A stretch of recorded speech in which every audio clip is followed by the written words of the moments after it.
Welcome to the Board of Selectmen's meeting for Tuesday, June 18th. I have just a couple of announcements, and I've lost my piece of paper. No. Thursday, the Brookline Farmers Market will be open from 1:30 to 8 p.m. in the Center Street parking lot in Coolidge Corner. Just a reminder, it will not be operating on Thursday, July 4th, but on every other Thursday until October. And second, next Monday, June 24th, here in the Selectmen's Hearing Room, 6th floor Town Hall, starting at 6:30 p.m., the Brookline School Population and Capacity Exploration Committee, otherwise known as B-Space, will hold a public hearing and will present options that are under consideration to accommodate the growing school enrollment and also to hear feedback from the public. And that's my announcements. Anybody else have an announcement to make this evening? No? No? Not of upcoming events. There were a couple of events this past weekend. Is there something you'd like to discuss that happened? Yes, reporting is okay too. I'll go first. We had the Clark Park. You had the sunny day. Yes, we had a beautiful day for the Clark Park Lark, or as some people say around here, clock. I won't say it. I won't even try. And it was really nice. It was a really nice program was put together by Parks and Open Space, and it was a real great neighborhood event with a good turnout. And the park looks gorgeous. And the park looks gorgeous. A lot of fun. Right. And in another part of town, in North Brookline, the Minot Rose Garden had their Rose Walk this past weekend. Well attended, and the Rose Garden looked wonderful. I hope that it has survived the rain that we had today. Oh, probably they just drank it up, right? It was, well, it was, I hope. The volunteers worked very hard on the garden. It was in beautiful shape. There was a gentleman playing the accordion and a young lady, and I'm sorry that I don't know her name, a young lady from the devotion school who was playing the flute. So it was a lovely and very civilized afternoon, and they beat the rain. So. Sounds good. Selectman Daley? Yeah, I just wanted to mention, because a number of us made it to the Brookline Community Mental Health fundraiser that was this past weekend, and it was a lovely event at the Museum of Fine Arts. But I just am reminded, when I go to something like that, what a tremendous amount of great work Brookline Community Health does. They kind of partner up with our schools. They work with the police department on issues for the town, and they I'm sure they're still looking for contributions if anyone didn't make it to the event. Okay. Any other comments from members of the board? Then we will move to the miscellaneous calendar, and the first item is the minutes from June 11th. Are there any corrections, additions to the minutes? I do have some edits. Okay. Then I will move that And we... I have one, too. Okay, fine. Just make sure we get them into Kate. And I will move that we approve the minutes of June 11th as amended. All in favor, please say aye. Selectman Daley? Abstain. You weren't here. Selectman Benka? Aye. Selectman Goldstein? Aye. And Selectman Wyszynski? Aye. Chair votes aye. And then we move to the next item, which is trees, Arbor Day. Oh, it is a miscellaneous, isn't it? Oh, that's funny. Where's my... It's on the first page of the... Oh, okay, all right. Sorry. I am in a dither here. I have skipped something. Our first item is to execute a contract for CDBG fiscal 2013 to the Housing Authority Apartment Capital Needs Project. Excuse me. So I think now, Mr. Viola, you going to tell us about it, or?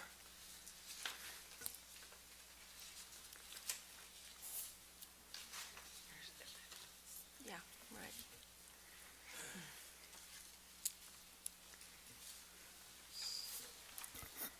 and Mr. Dober.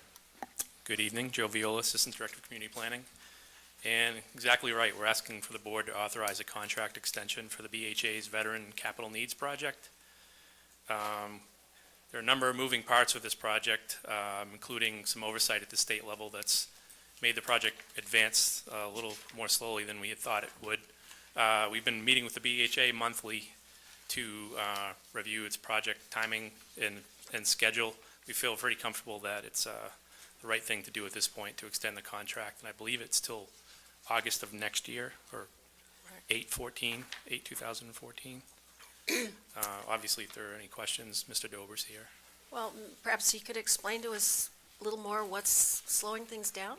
Yes, good things are slowing things down. Oh, well, that's nice to hear. Yeah.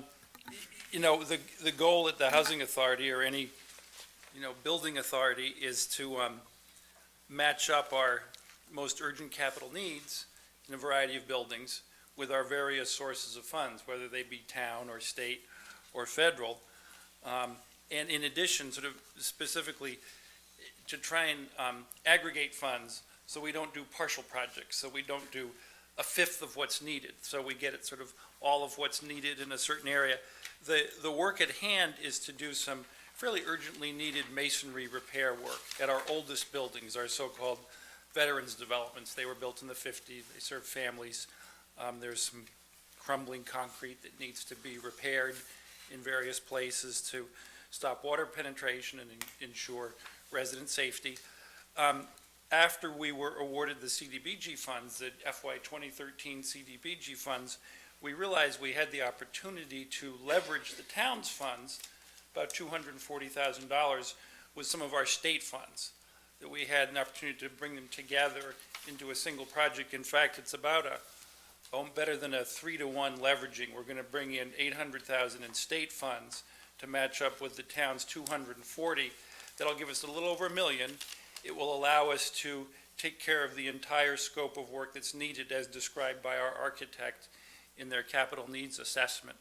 So we're simply requesting a date that will allow us to go through the hoops that we need to bring the state funds in and do a combined project. And we Well, that's appreciate- actually appreciate the a support. very, very happy ending, and I'm pleased that you're able to leverage sufficient to complete the project. And I hope the masonry will survive until you get all of the approvals you need.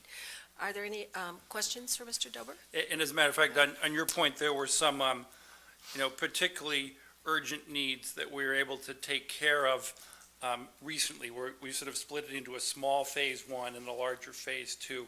So the situations that were immediate safety needs we've taken care of in sort of a smaller project. Now we'll move on to doing sort of the 80% or so of the scope that remains with the combined two sources of funds. Good. Mr. Viola, while you're there, I do believe we have received a notice of assurance about our CDBG funding. Is that correct? Correct. It's So- actually, Go It's ahead. the next item. I was going to say, it's Yeah, item C. right. Would you like me to go over it now? Yeah, sure. Okay, we're here tonight, you may recall we were here on May 5th, asking the board to approve the one-year action plan with what at that time included a level-funded budget. We've since been, given our fiscal 2014 CDBG allocation, we were expecting a cut. It's actually more than what I think it's 102,000 and some change greater than what we had expected. So as part of your packet tonight, we included a spreadsheet with some staff recommendations. I can either go over them. I know you've seen the spreadsheet, but essentially we're asking the board to approve the budget as well as the submittal of the one-year action plan so we can get the current or the upcoming funding year going as quickly as possible. Selectman Daley? I think we don't have the right one in front of us because we have one that lists the amount, the $1,234,000, and we're actually up to 1,337, and I know you have some recommendations, and Right, I'm happy to go Marion through. Parker is here as well to talk about, from the committee's sake, as to, but we don't seem to have that piece of paper in front of us with the That's an oversight. I apologize. I'm happy to go through the recommended, the changes to the revised budget. essentially, as public services are concerned, we funded to the maximum extent some of the smaller public service programs such as the Brookline Learning Project. We funded them to the full extent. So we were able to use an existing $14,000 of other money to, and equally, we were able to fund 4 other activities at the amount of $3,659. We spread $14,000 among 4 other projects. So we did what we could to stay within the 15% cap for public services and still come up with a reasonable rationale for spreading that funding among the existing public service programs.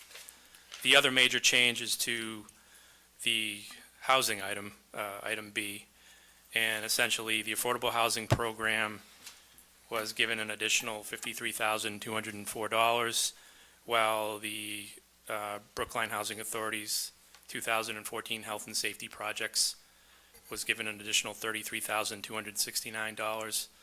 That amount might seem a little arbitrary, but really it sort of mirrors what the existing funding allocation was on a percentage basis. So, and obviously, it's a staff funding recommendation. If there are other recommendations, whatever budget the board approves will be included with the one-year action plan that gets submitted to HUD, so.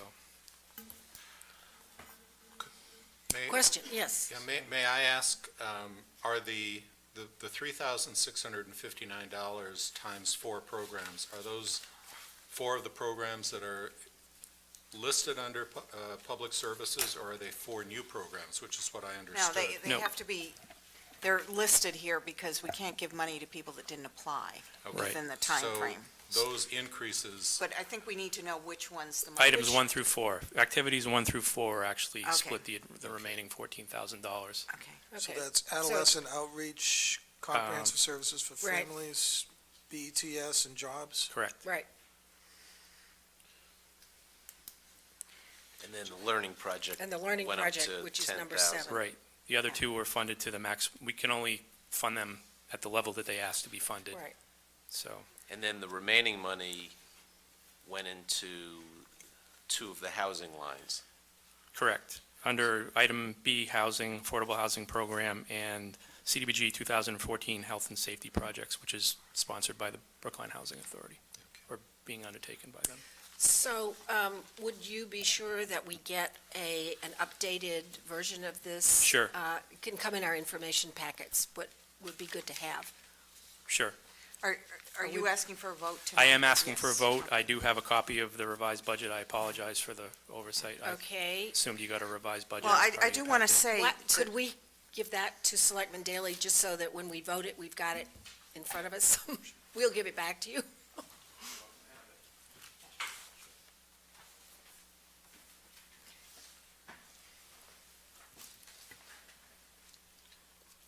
But you can move it with the right Yes, numbers if you yes. like. okay.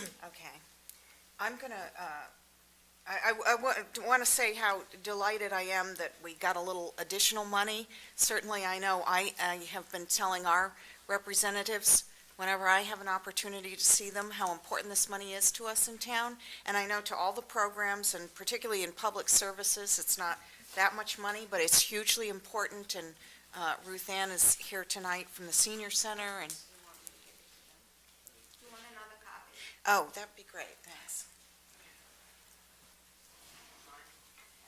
And I'm just going to comment while Selectman Daley's picking up the copy, that I believe we were very concerned that sequestration would have actually impacted our allocation, and it seems that we were favorably surprised.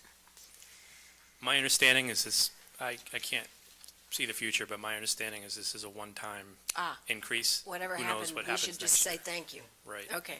We'll find out next year for sure. I'm going to move the numbers that Mr. Viola just explained to us, and I will give Kate this, can I keep this? Sure. Give it to Kate so it can go into the minutes. And with the increases outlined in programs 1 and 2 under housing and all the programs under One, two, one, 3, and 4 under public 4, services. but 5 gets a little bit more, and 7 gets a little 6. more. So it's 6 of the programs under public services, right? So the According- ones that I see that, Kate. Just move over had the microphone. originally gotten up to what they asked, Yeah, Marion, move over got, the mic. and then. Please come to the microphone. People can't hear you Okay. who are watching on television. Sorry. The programs that had gotten already what they asked for, up to the maximum, we couldn't give any more to. So the rest was just divided among Okay. Well, that the will be, the same percentage that we used in our original deliberations. So Okay. that was how we did it. well, that will be a lesson to you, Ruth Ann, in future, to ask for more. Not, this was a one-time offer. Yeah, and as we just heard, some of this money will go to the Housing Authority, and it's, as I say, it's not a large sum of money, but it's hugely important to the various organizations that get this money.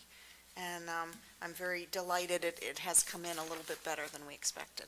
So Okay, so we have a motion before us to approve the budget for the fiscal 2013 town entitlement with the final HUD allocation as we have provided to our secretary.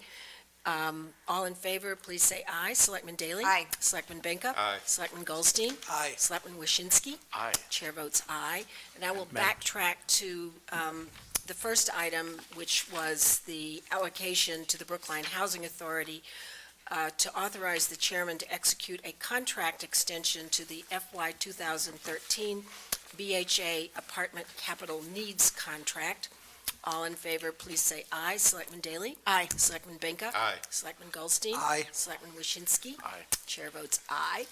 Madam Chair, could I add something to, Whoops, did we miss something? with regard to item C? Yep. We're also asking for the board to authorize this Oh, the action middle plan. of the action plan. Okay, so let's amend, Kate. We're amending the first vote, which was really the second item, to approve the one-year action plan for, and I'm always confused here, federal fiscal year 2013 and our fiscal year 2014. All in favor, please say aye. Selectman Daley? Aye. Selectman Benka? Aye. Selectman Goldstein? Aye. Selectman Waschinsky? Aye. Chair votes aye. Thank you for catching that. Thank you. All right, and moving along. Whoops. We have a series of work orders. Mr. Quigley, are you doing this? Town hall garages, Yes, are you just that one, and, that's the only one, yes. okay, you're just doing it, okay. Tell us. This is a contract for Town Hall Garages Repairs Phase 3, the amount of $437,456 with Contracting Specialists Incorporated of Attleboro. Recall that a couple weeks or a month ago, you folks voted to award the contract, and before you this evening is the actual contract, which has been approved by the Building Commission prior to this meeting. Should be pretty pro forma since we've already approved. Any questions for Mr. Quigley? Then I move that we approve and execute a contract for the repair and improvements for the Town Hall garages, Phase 3, in the amount of $437,456 with Contracting Specialists, Inc. All in favor, please say aye. Selectman Daley? Aye. Selectman Benka? Aye. Selectman Goldstein? Aye. Selectman Waschinsky? Aye. Chair votes aye. Thank you, Thank Mr. you very Quigley. much. Okay, and then we go to a series of DPW school grounds. Who's speaking for this? Ms. Schutt-Galentine. Would you like to take us through all of the ones that are yours at the same time? I would be happy to, thank you. Good evening, Erin Galentine, Director of Parks and Open Space in Brookline. So the first one we have is the Park and Recreation Commission and Department of Public Works request authorization for an amendment in the amount of $40,000 to the Weston and Sampson contract for design development services for the renovation of Waldstein and Elliott playgrounds and the Waldstein Comfort Station.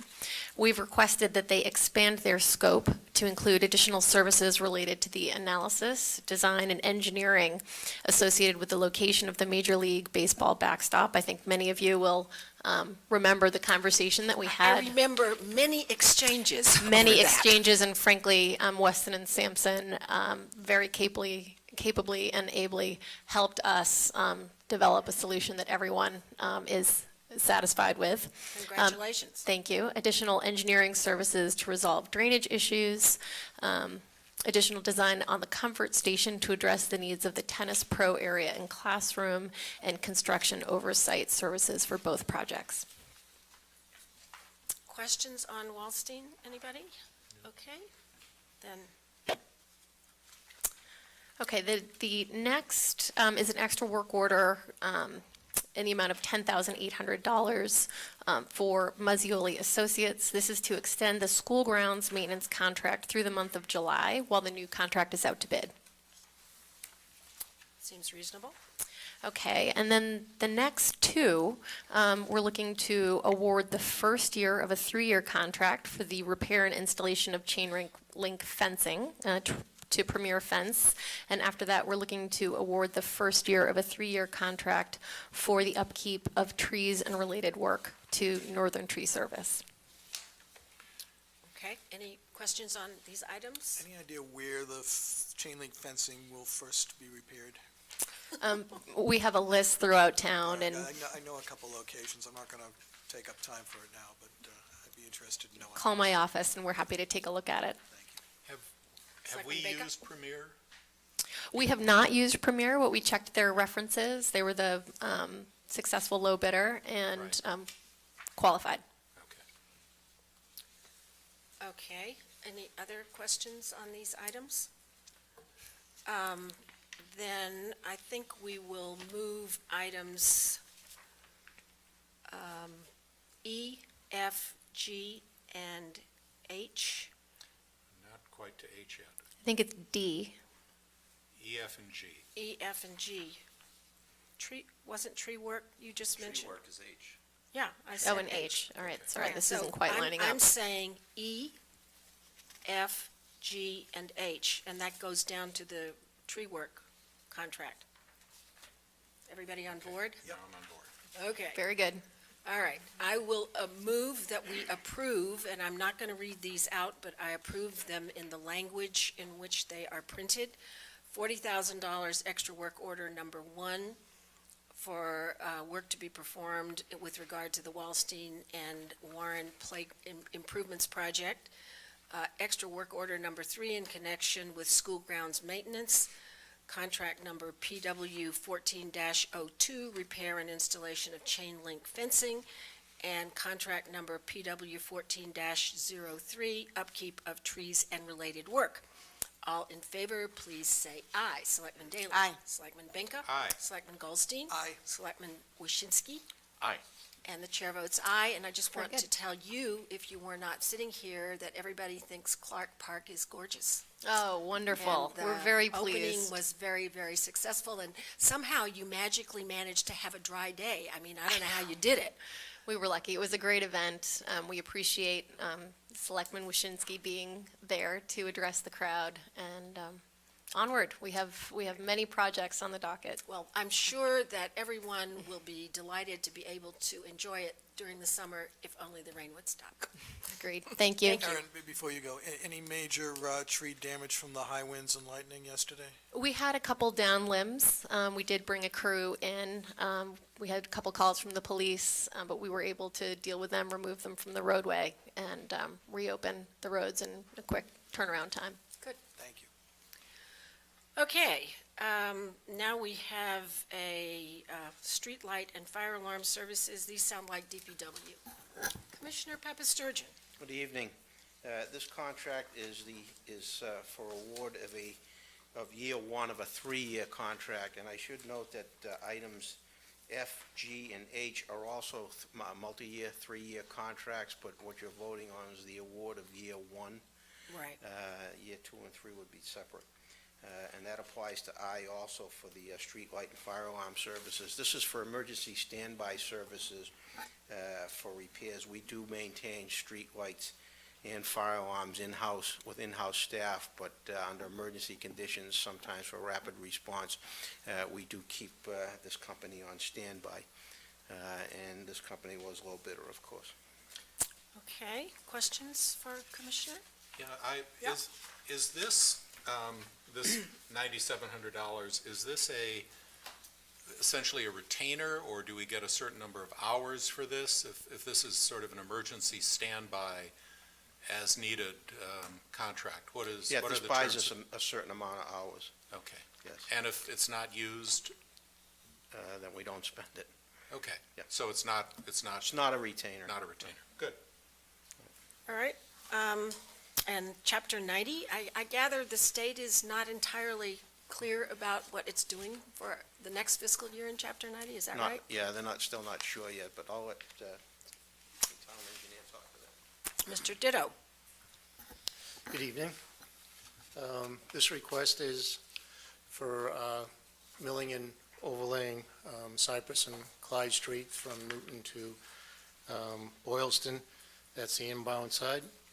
And we did an estimate, and it's about $417,000.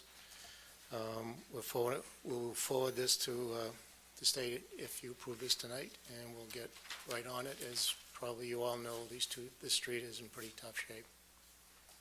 Okay, questions for Mr. Ditto? Nope. Then I will move that we approve and execute a Chapter 90 request to the Mass Department of Transportation in the amount of $417,714, interesting numerics, in connection with milling and overlaying Clyde and Lee Streets. All in favor, please say aye. Selectman Daley? Aye. Selectman Benka? Aye. Selectman Goldstein? Aye. Selectman Waschinsky? Aye. Chair votes aye. Thank I you, don't Mr. think we Ditto. actually voted aye, the Ooh, emergency streetlight. sure didn't. Did we take a Okay, vote on it? let's, I don't know nope, if we I don't did. think we did. All right, then I move that we award contract number PW 14-04, emergency streetlight and alarm services in the amount of $9,748 with Siemens Industry. All in favor, please say aye. Aye. Selectman Benka? Aye. Selectman Goldstein? Aye. Selectman Waschinsky? Aye. Chair votes aye. Thank you. Sorry, All rushing right. ahead. Yeah, I'm just trying to get through this. Now we have an application for an alternate manager. These are not controversial applications, and therefore, just because people may think these would normally come up under our licensing procedures, it's not a public hearing, and we don't require someone to be present. So everybody should understand that this is an approved, qualified person who is responding actually to our encouragement that license holders have alternate managers. So I will move that we approve the application of Cayuga, Inc. For the appointment of Yunyao Wang as alternate manager. All in favor, please say aye. Selectman Daley? Aye. Selectman Benka? Aye. Selectman Goldstein? Aye. Selectman Waschinsky? Aye. Chair votes aye, and then we have a request, another alternate manager request for Sichuan Gardens. I move that we grant that request for the appointment of Jingyan Zhang as alternate manager at Sichuan Gardens at 295 Washington Street. All in favor, please say aye. Selectman Daley? Aye. Selectman Benka? Aye. Selectman Goldstein? Aye. Selectman Waschinsky? Aye. Chair votes aye. And then I will move the next three items, M, N, and, no, just M. I think the We'll do N Washington and O Square together. No, we're just merchants going to are do here? M. Yeah, they're here. I'm going to do the temporary wine and malt for the Brookline Teen Center. I move that we grant a temporary wine and malt beverage license to the Brookline Teen Center in connection with a fundraiser on June 26th. All in favor, please say aye. Selectman Daley? Aye. Selectman Benka? Aye. Selectman Goldstein? Aye. Selectman Waschinsky? Aye. Chair votes aye. And now we have two Washington Square Merchants Association requests.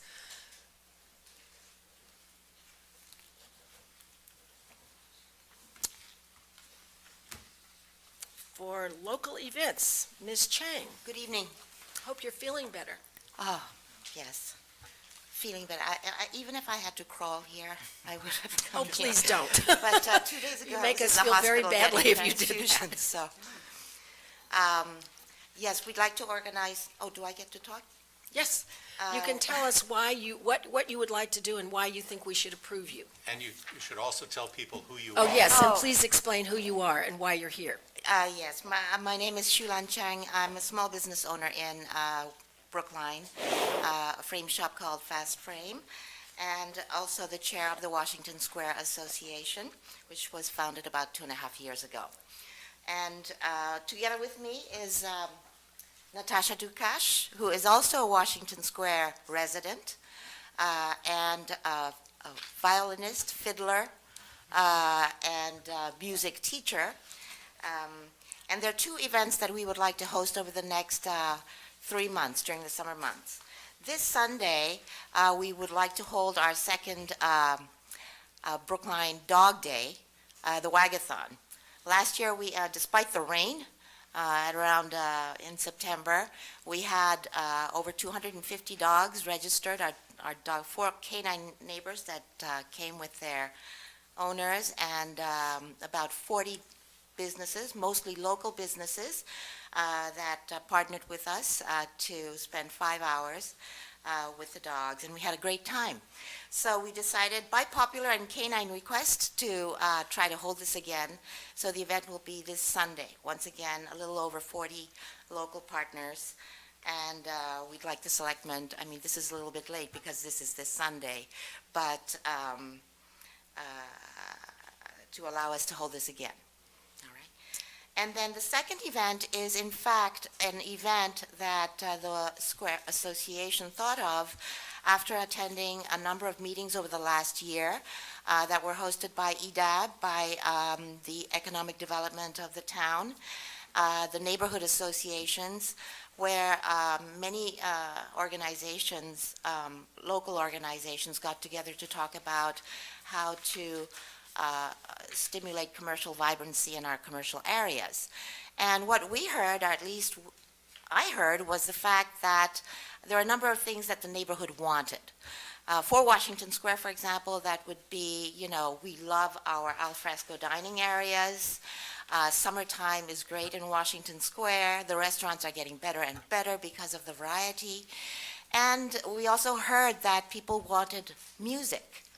So music was not that difficult. It didn't cost money for infrastructure or anything like that. All we had to do was find Natasha, who had already provided the live music for the first Light Festival that we did last year in November, which was very, very well attended.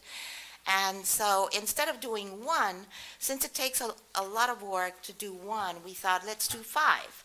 5 starting on July 18th, it says. Then every second Thursday night, 6 o'clock to 7:30, in the center of the square, where we now have, thankfully, electricity, we would hook up the amplifier systems, and Natasha would come for 3 of them, because she'll be in Italy for 2 of these dates, and we would have a variety of music. We wanted to please everybody that we could find, except the Asians. They're going to complain to me. We'll have gypsy, Jewish music, Spanish, Latin, American bluegrass, everything. Everything about folk music in the square. We're hoping that, you know, this will please our neighbors and bring a little bit of more flavor to Washington Square. So it would be very much appreciated if the Selectmen would approve our holding these 5 music festivals. Selectman Daley? Yes, well, I'm always in favor of live music, but I want to just say, and I cannot remember whether it was my daughter, who's also a fiddler, or somebody else, but playing out in the center by the T-tracks is very difficult, because every time a train comes in, you're completely drowned out. And Yeah, so I there's, would, Listen to. Yeah, the first, we just won the contract. you have to with Faneuil. come up to the microphone. We won the contract, and they're playing at Faneuil Hall right now, the same setup. I'm bringing my speakers, the smaller one, and the whole sound system, and that works perfectly. Even though there is a noise, and there's a big streets, and level of noise quite high, people still gathered around us, and they could hear it. And in terms of train, it comes usually every 3-5 minutes. So each song lasts like 3-5 minutes. We applaud the train leaves, and we continue. So I think it's fine. Also, I'm gonna bring this bigger power speakers. The big setup. It's gonna be a big sound there. But also, I mean, I'll stick to those decibel level in accordance with the town requests. Well, I would just like to suggest that we give them permission to do this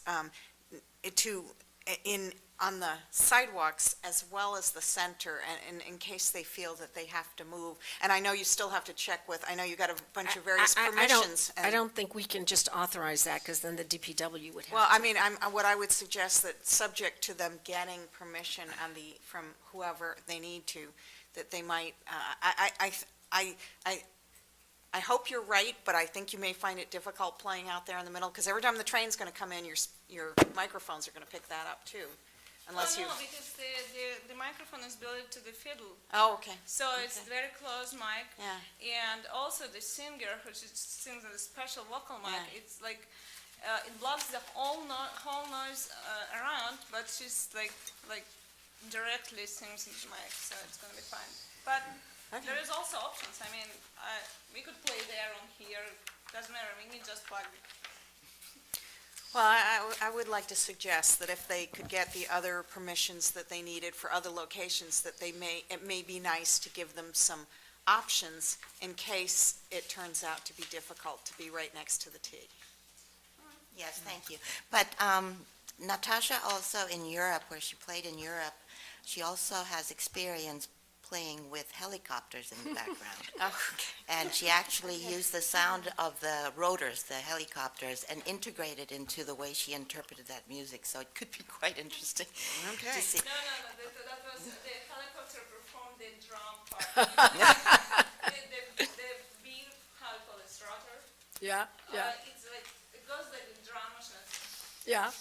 and it gives the rhythm, basically, and I played it together with the helicopter. So that was kind of fun, yeah. Well, it sounds to me as though you have actually thought through all of the issues that Selectman Daley is concerned about, and that is impressive.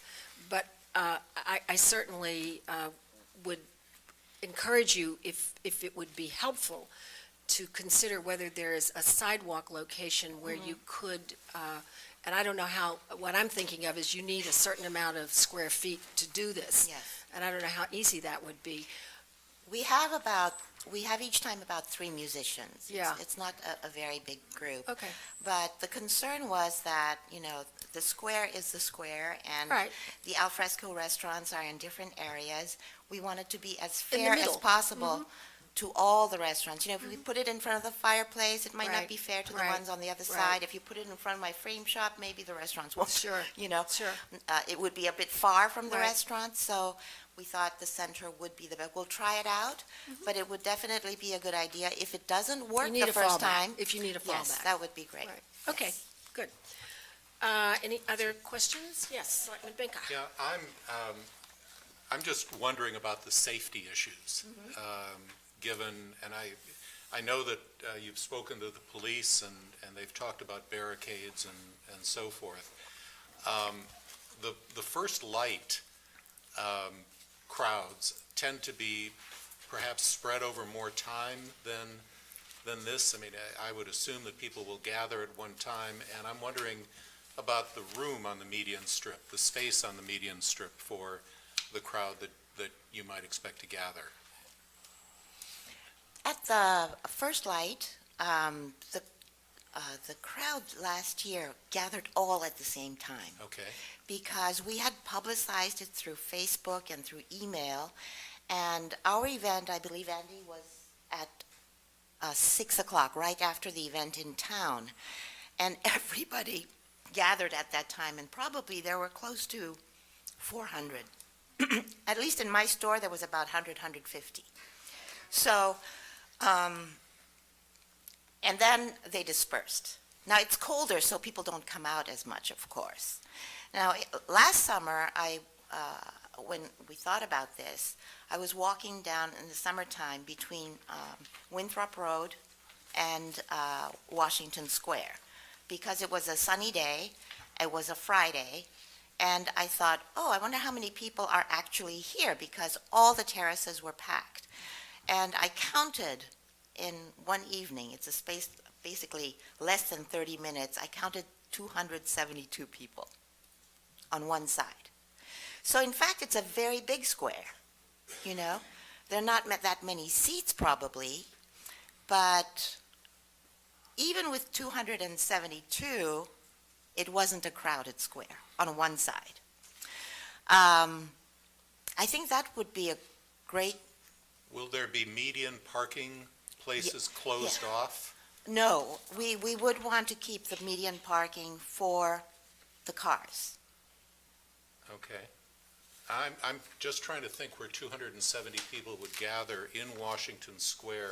But she's saying these Were they- people were sitting at the outdoor seating at the restaurants, and that they would Oh, I listen, see. So listen you from expect there. the sound to carry to Sure. the restaurants and not just everybody gathered around?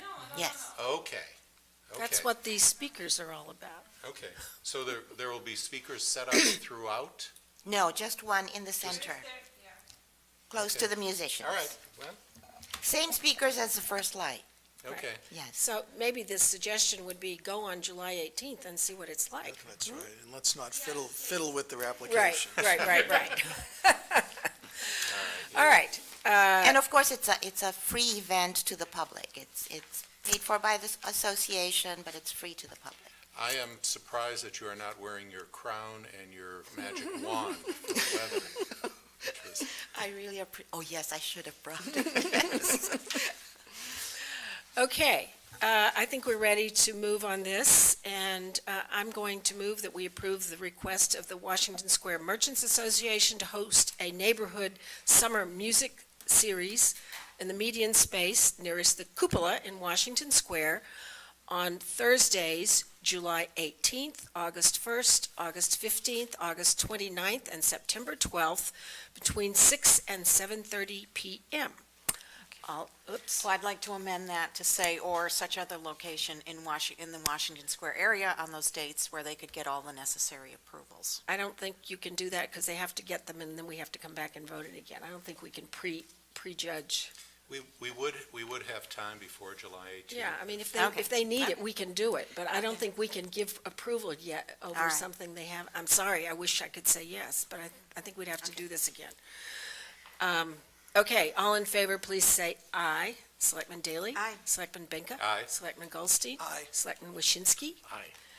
And the chair votes aye. And second, I move that we approve the request to conduct the second annual Dog Festival Brookline Wagathon 2013 on Sunday, this Sunday, June 23rd, from 11 a.m. to 3 p.m. in Washington Square. All in favor, please say aye. Selectman Daley? Aye. Selectman Benka? Aye. Selectman Goldstein? Aye. Selectman Waschinsky? Aye. Chair votes aye. May the sun shine upon you on Sunday. It's looking Thank better. you. It's looking better and better. We Good. just hope it It just is. rains now, so Good. it will stop on Sunday. Thank you very much, and I hope you will all come. Yeah. To both of them. Thank you. Thank you. Okay, now we're moving to the Arbor Day Declaration. Mr. Brady.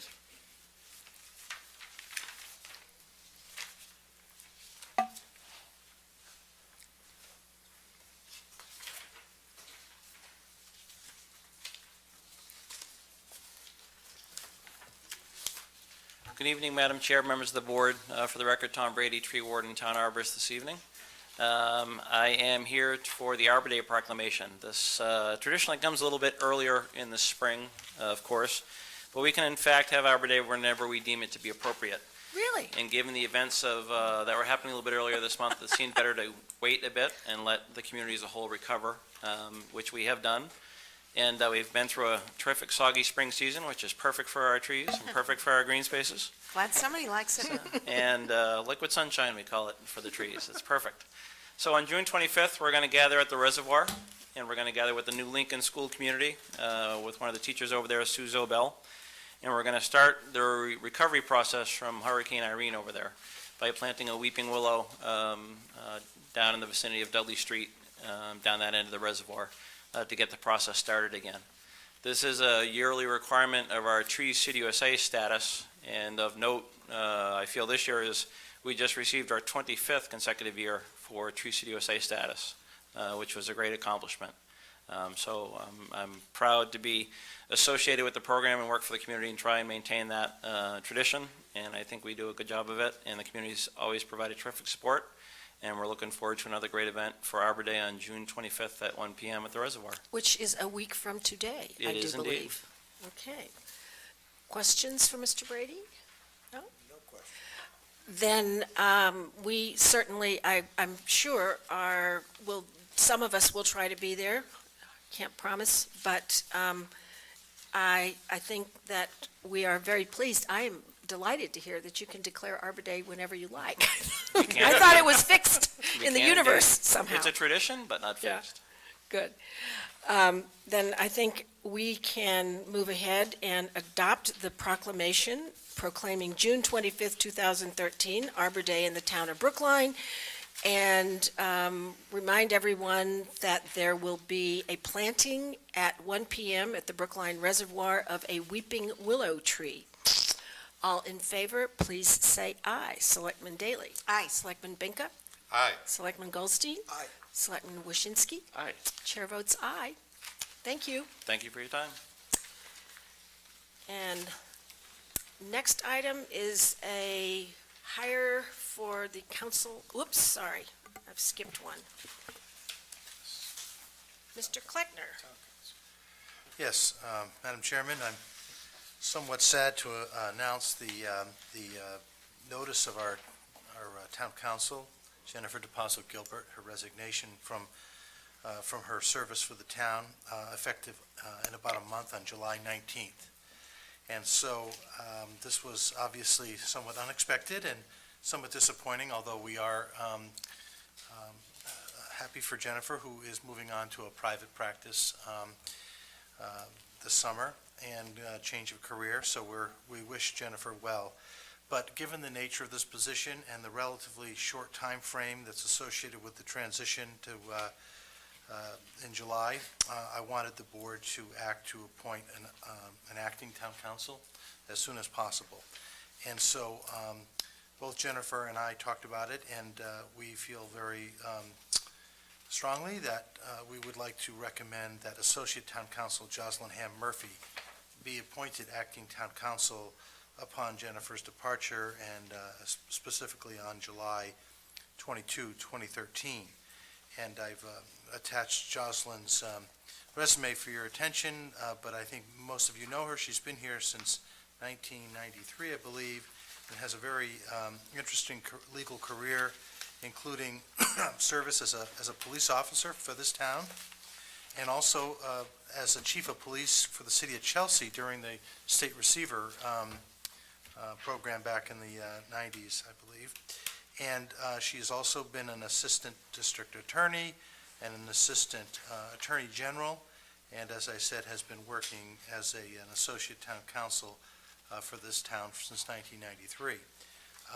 We weren't able to have either Jocelyn or Jennifer here this evening, but we will arrange for that next week so we can have a little bit more of a formal acknowledgement of this. But as I said, given the short time frame and the fact that we have so many legal cases and issues involved, I didn't want a day to go by without the board appointing an acting town council so that we would have a smooth transition. Okay, are there questions for Mr. Kleckner about this? Questions, and I'm going to reserve my thanks and accolades for Jennifer Gilbert DePazzo until we get to see her face to face. Sure. And I'm very pleased that Jocelyn will be taking this interim role as well. I'll just make an observation which Jennifer DePazzo Gilbert has made, and I think I can quote her, that half of her life she's been in the Brookline Town Council's office, and she thought it was time to figure out something for the rest of her life. So it seems, I know we are all sad to lose her, and we'll have to call on her from time to time because there are a lot of very important matters that we'll need to consult with her about, but I think we all wish her very much good luck and well in her transfer into private practice. Okay. I'm kind of hoping she doesn't like it and comes back, so. Well, she might decide that public service is really what her career should be, you know? Maybe she has to try it out and find out. But I do want to say that although she has concentrated primarily on school matters in recent years, I have worked with Jocelyn a couple times over the years. I think she's very competent, and I'm pleased she's able to step in here on the interim basis. Oh, and furthermore, it's very rare that you get a town council who's also had an experience as chief of police. I think that's an interesting, unique. Yeah, she was chief in Chelsea For 1 year. for 1 year, but she did serve. Oh, I was Was just read the advisor to chief I of think, police, which is no, both. she was Okay. actually the chief, and I think it was a time of some considerable, let's say, challenges in Chelsea, so it's a real feather in her cap. Okay, then I move that we appoint Jocelyn Ham Murphy to be acting town council, to be effective on July 23rd, no, that's the wrong date, July 22nd, 2013. All in favor, please say aye. Selectman Daley? Aye. Selectman Binka? Aye. Selectman Goldstein? Aye. Selectman Waschinsky? Aye. Chair votes aye. Okay, more housekeeping matters, I guess. The hiring of a care program coordinator in the Council on Aging, Ms. Dobek?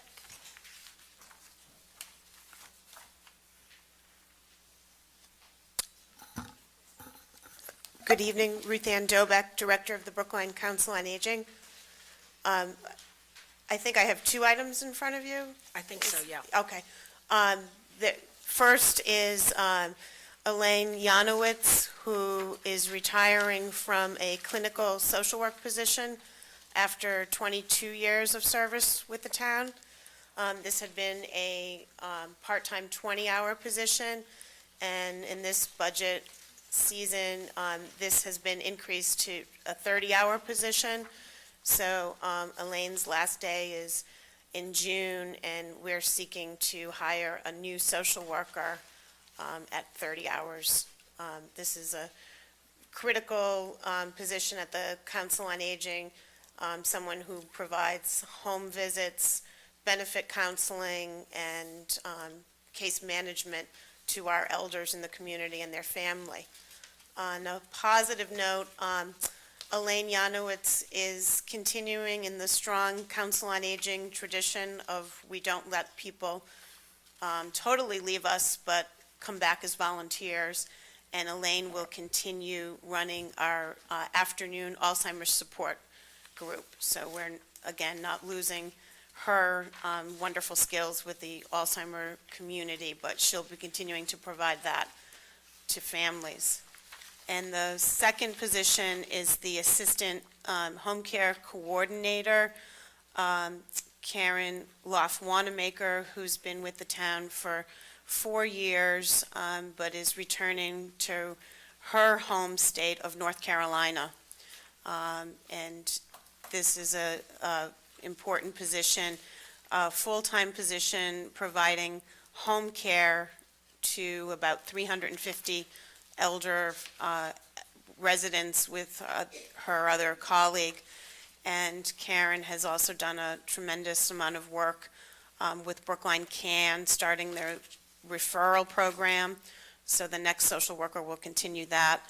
And another one of her programs with us has been to really grow what we call our ELF program, which stands for Equipment Loan fund where we recycle medical equipment for people who need it and for those who no longer need it, to be both green and caring for the community. So it's a chock-full position. Again, this is a full-time, 37 and a half hours. Okay, thank you. Any questions for Ms. Dobek? No questions? Then I move that we approve we authorize filling the 2 vacancies in the Council on Aging, the Assistant Home Care Program Coordinator, and a Clinical Social Worker. All in favor, please say aye. Selectman Daley? Aye. Selectman Benka? Aye. Selectman Goldstein? Aye. Selectman Waschinsky? Aye. Chair votes aye. Thank you, Ms. Dobek. Thank you Good for your luck. time. Next is a reserve fund transfer, which I'm sure will be described as election triggered. I don't know why I have this intuition. Thank you, Madam Chairman, members of the board. That's exactly it. Due to extraordinary costs of the presidential election, the costs associated with the special state primary on April 30th, and then obviously the costs associated with administering the special state election next Tuesday, we find ourselves in a deficit and require these appropriation transfers and a reserve fund transfer of $107,000 in order to administer that election. I believe you mentioned, and I think we've had some information about this earlier, that the state had perhaps committed to provide some reimbursement for the additional special election? It was recommended by the Office of Local Mandate. It was submitted in the governor's supplemental budget that he submitted to the House of Representatives on May 3rd, I believe. It's a $12 million line item associated with the Secretary of the Commonwealth, but every person I've talked to tells me that they're not going to get to it until July. Aha, okay. Out of curiosity, would we still be eligible to apply if it's not approved until after the fiscal year? Well, the answer is we would be rewarded it, but like anything in the legislature, it's all subject to appropriation. Right, so. right. But chances are it will happen. Mm-hmm. My only concern with respect to that is that I've heard some, although I'm not quite sure how it will be administered, but I believe that those communities that piggyback their local elections might suffer a little bit for that. Well, I wasn't really, certainly not suggesting that this should be in any way related to that. I was just kind of curious to know whether. The money's out there, it's Yeah. just waiting for appropriation and distribution. Okay. The amount that's, like I said, line item is $12 million statewide. Questions for Mr. Yeah. Ward? I assume you've kept track of, you had to print a separate ballot, even though we did do the election the same time. There were 2 ballots. Wasn't there? You're talking April 30th. Yeah. We had 2 of everything, really. So I assume that, you can itemize those costs that were Yeah, additional. the amount is approximately $20,000 associated. It wasn't a clean sweep, Yeah. because we had extra personnel, we had extra training, extra supplies, extra ballots. So, yeah, it's I've tried to, figure it out, and it's approximately $20,000 that we can attribute to the special state primary that was conducted on April 30th.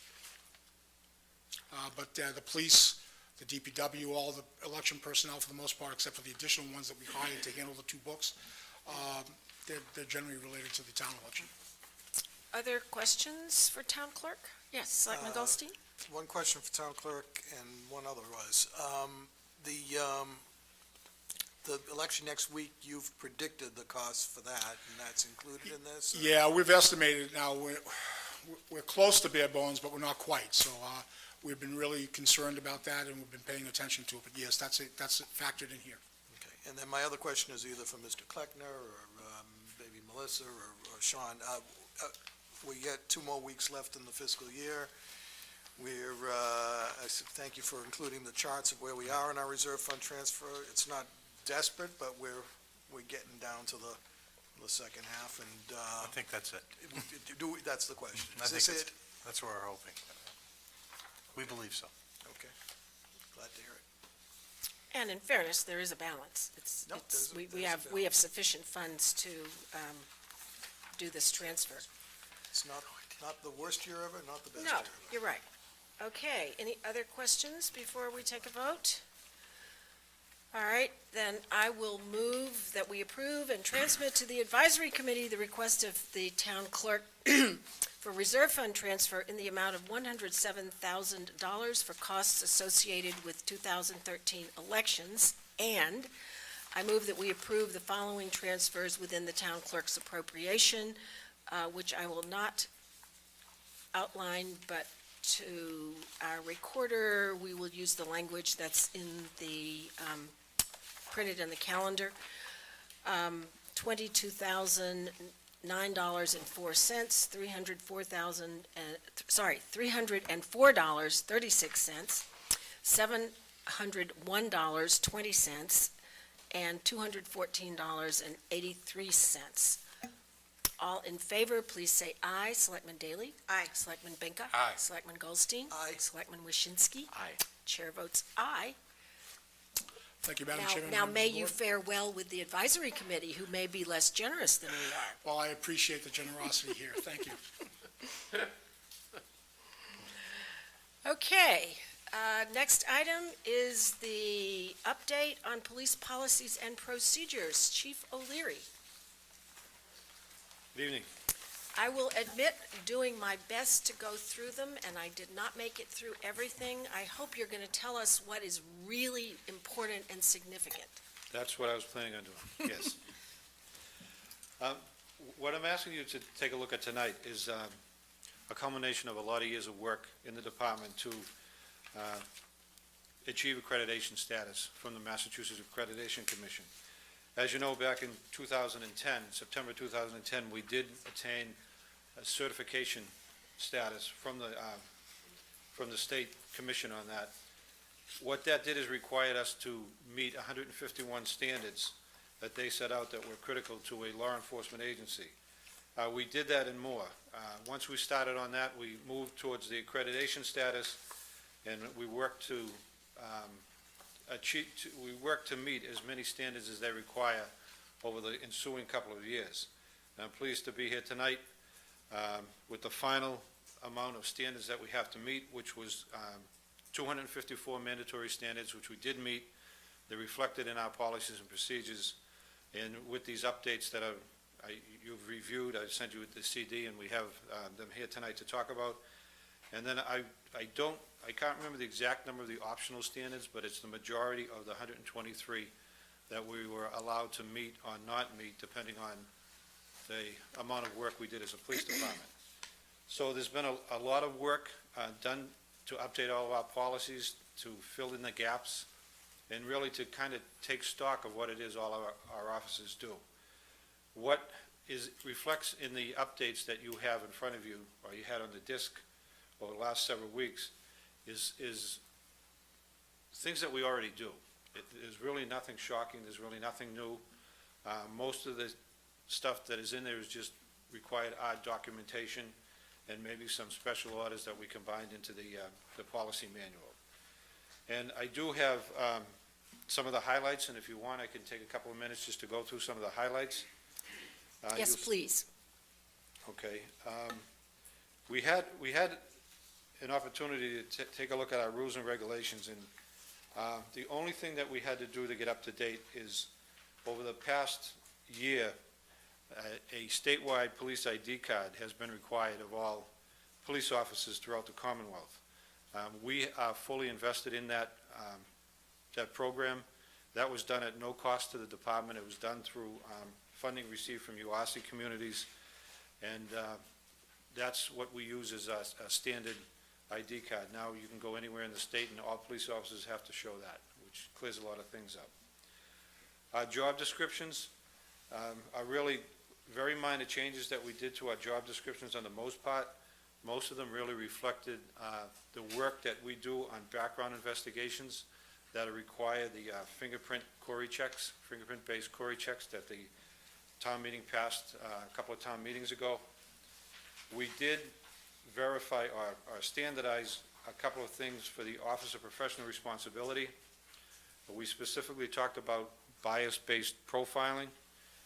We made that a Class A, recommended that being a Class A offense and be investigated as a Class A offense. We also have an annual We had to document our annual review process that we do when we go through all of our traffic stops, our citizen interactions, and we document them, and they're reviewed by the Office of Professional Responsibility. So we just had to put that in writing. It's something that we had done. When you look at the policies, there is several of them I just want to quickly touch on. One of them is on a civil rights policy. We included gender identity and sexual orientation as a protected group now. That reflects the law change that came in effect several months ago. We also talked about, did procedures outlining how we investigate discriminatory practices or prohibit discriminatory practices. And we also put in there a right for complainants to request a hearing in front of the Board of Selectmen if they don't like some of the findings that we do. As far as criminal investigations go, we were pretty much all set on that. The only thing that we really didn't do was to put in writing detective case management. Detective case management is an accountability management program that we have, that we assign cases to individual detectives. Case progress are checked on a regular basis by their supervisors, and the final disposition of the cases, whether it's an arrest, a summons to court, an unfounded finding, or a closed case for whatever reason, is documented in our case management system and is reviewed and approved or not by a supervisor. That is something we've been doing for, I think we put that in place about 15 years ago, and we just didn't have it in our policy, so it's there now. Our evidence policy really reflects some of the updated changes that we did dealing with the seizure and investigation of computer-related crime and the collection and submission of DNA evidence. And we also put in here something that we've been doing for a good number of years, is an unannounced inspection of our evidence room at least 2 different occasions during a 12-month calendar period by our Office of Professional Responsibility. One of the most significant changes we did is we documented everything that we've done on fiscal responsibility within the department. As you know, we have a lot of money, checks, and now credit cards, payments coming into the public safety facility, basically through our fingerprint, our gun licenses, our fingerprint background checks, our Hackney licenses, and our parking tickets. And we have procedures in place, we have audits in place, we have regular reports that we do, and we submit not only to the certain members of the department, but also to Sean Cronin on the monies that we collect. We ran that fiscal policy through our treasurer, Steve Cirillo, and he gave us his blessing on how we're going about doing things. We documented that we've changed our reporting system to the state. We no longer do the UCR crime reports. We now do the NIBARS, which is a more extensive reporting system that we do with the state. Our missing persons policy has been updated to reflect some of the special populations that we deal with, specifically Alzheimer's patients and patients that have autism. They're on the autism spectrum. There's different ways that it is recommended that we investigate those cases. Those changes in the way we investigate them are reflected in the new policies. The motor vehicle pursuit policy, we've changed the motor vehicle pursuit policy in that we always have required the supervisor, the on-duty supervisor, to do a report. Now we're making it part of the supervisor's report that the supervisor has to do his investigation and state whether or not the pursuit was conducted within compliance of the existing department policies, which really puts the onus on the supervisor who's in charge of what's going on, and he or she has to state whether everything that was done the right way or not. And then that gets reviewed up the chain of command to the Office of Professional Responsibility. Our news media policy has reflected the social media that we do now. That is probably the most important change that we've made in that policy there. The citizen complaint policy, again, that, like the civil rights, now includes the gender identity as a protected class. And we've changed the word officers throughout that policy to the word members, so it reflects not only the sworn officers, but also the non-sworn personnel in the department. And that's about, well, the one final thing that we did, because we've been doing it for a lot of years now, is that we are mandating as part of our in-service training policy that our officers receive some type of training on bias-based profiling to eliminate that. It can vary anything from what state-of-the-art policy, what training that we can have, or what the supervisor does, to just releasing our statistics and what we've done to try to help some officers that maybe are off the norm, and let that be known to all members of the department that we're still doing that. So that's the biggest change that we've done with that. And that's kind of a quick overview. I just would like you to know that each one of these changes, aside from reflecting that stuff that we already do, is what gets us to the level that we need in order to achieve accreditation status.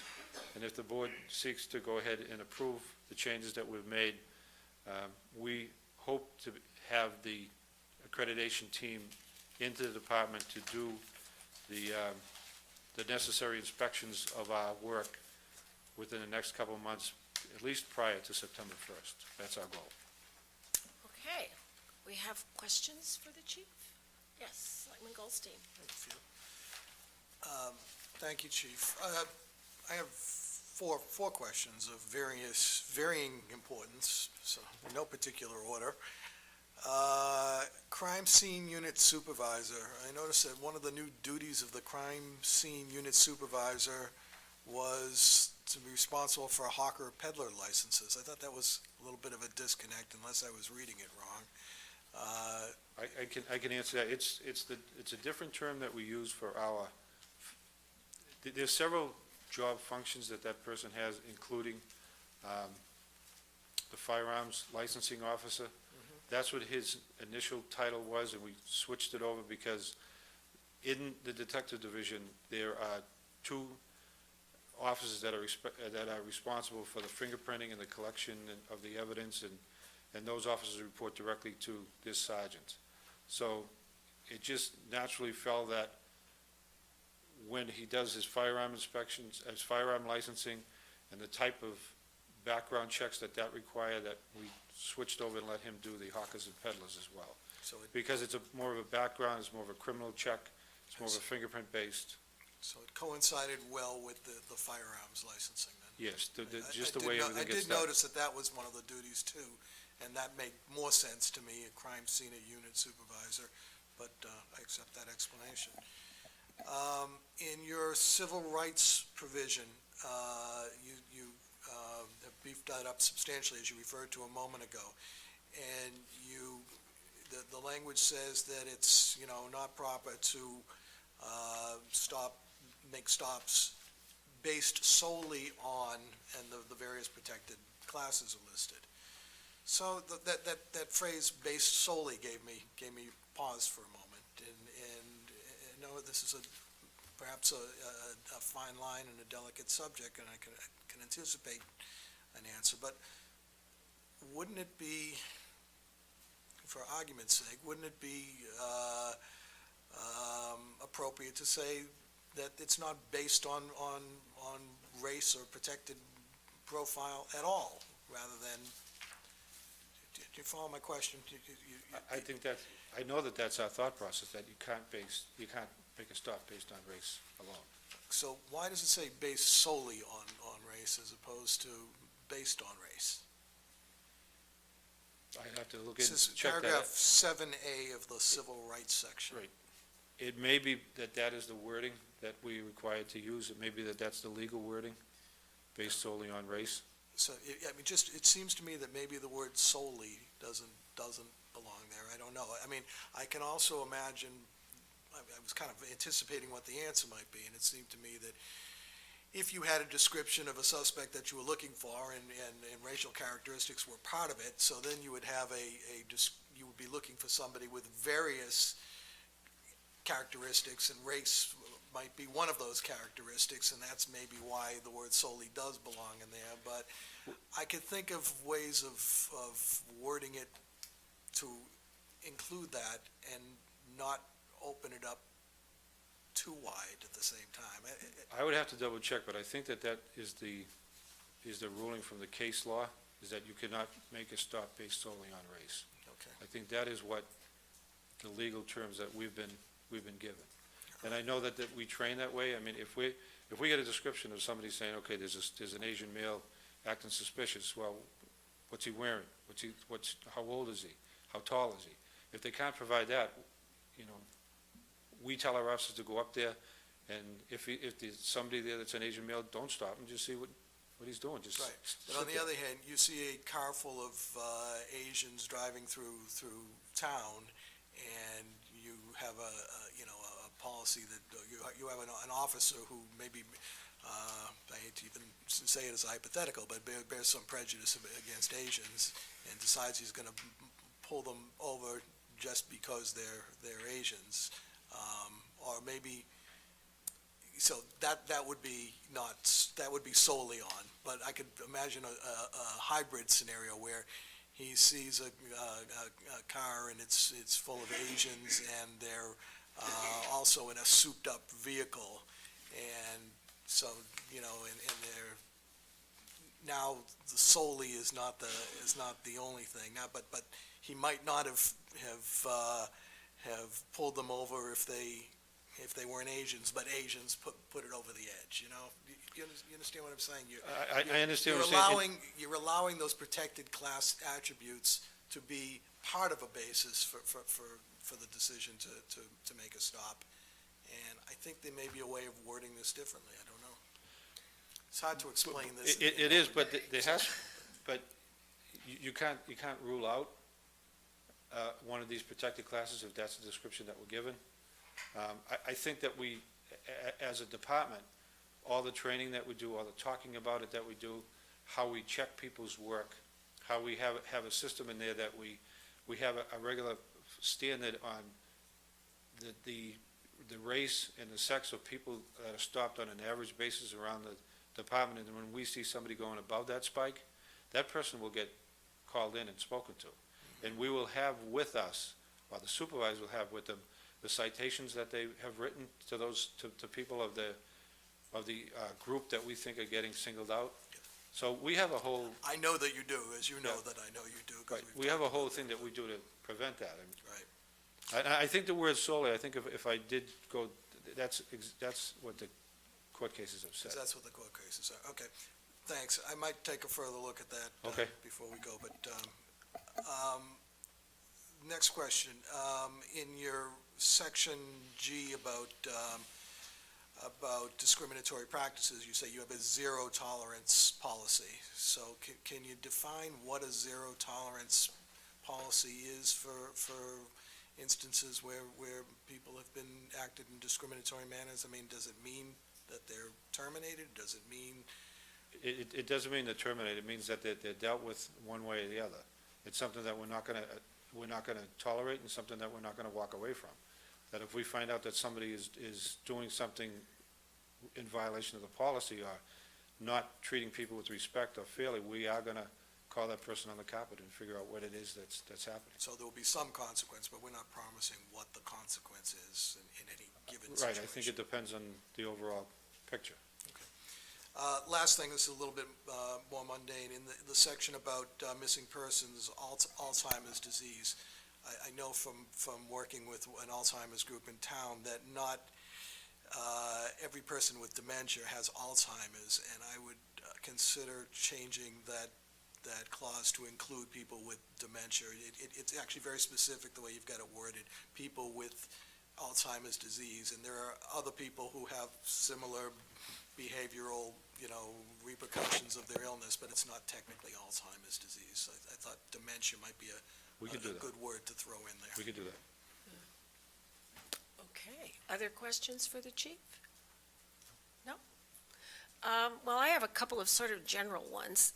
I noticed that there were a number of references where information, DNA and other kinds of collected items that require laboratory analysis were to be sent to the state crime lab, and I'm thinking, you don't want to do that.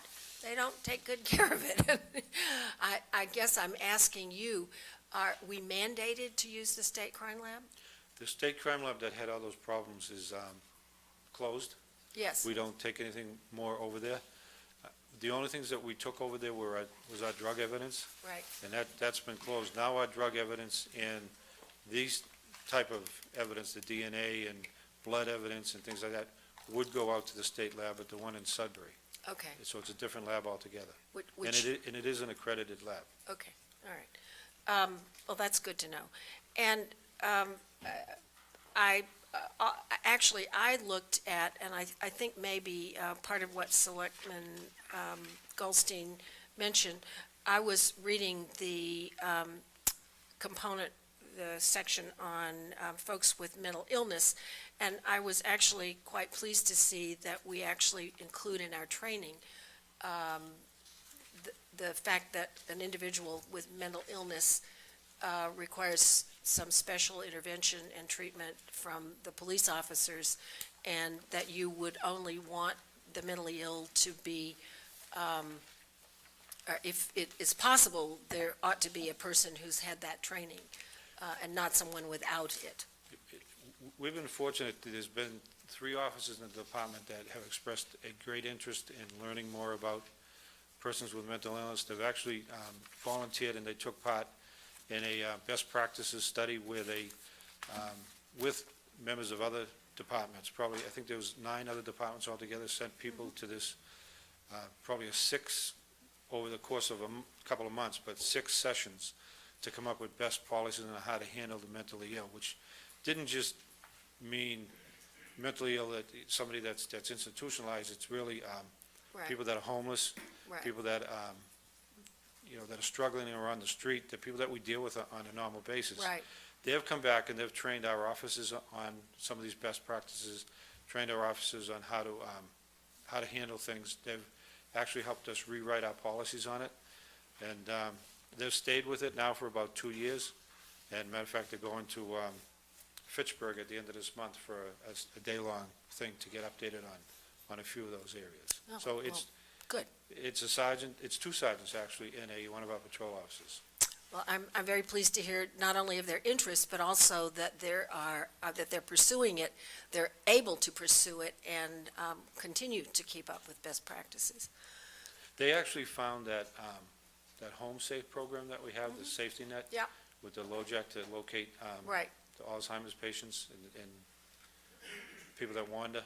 Right. And so they actually came back with that suggestion. Aha, okay, well, that's nice to hear. Okay, no other questions for the chief? Then, I will move that we approve the updated police department policies and procedures.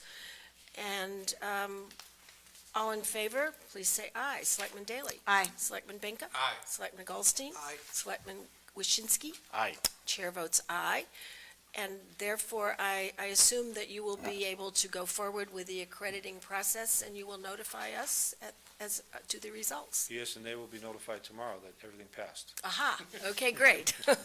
Thank you. Thank you. Okay, water and sewer rates.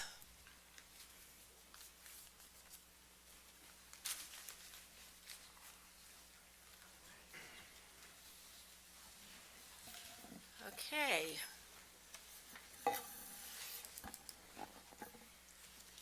Good evening again. Welcome back.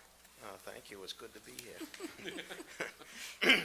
I was going to be a real mean boss tonight and have Phil present you with the new water and sewer Yes. rates as his final punishment, but I decided that he's a trooper right to the end and wanted to come to the board meeting because you were dealing with water and sewer matters, and, this is the type of caliber that guys like Phil Trainer are, so this is his last time he will appear before you as Director of Water and Sewer, and, enough said on that, but I, for one, will miss him.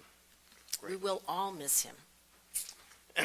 But to the matter at hand, Normally, I come with a little bit of trepidation before you to set water and sewer rates. We do it every year.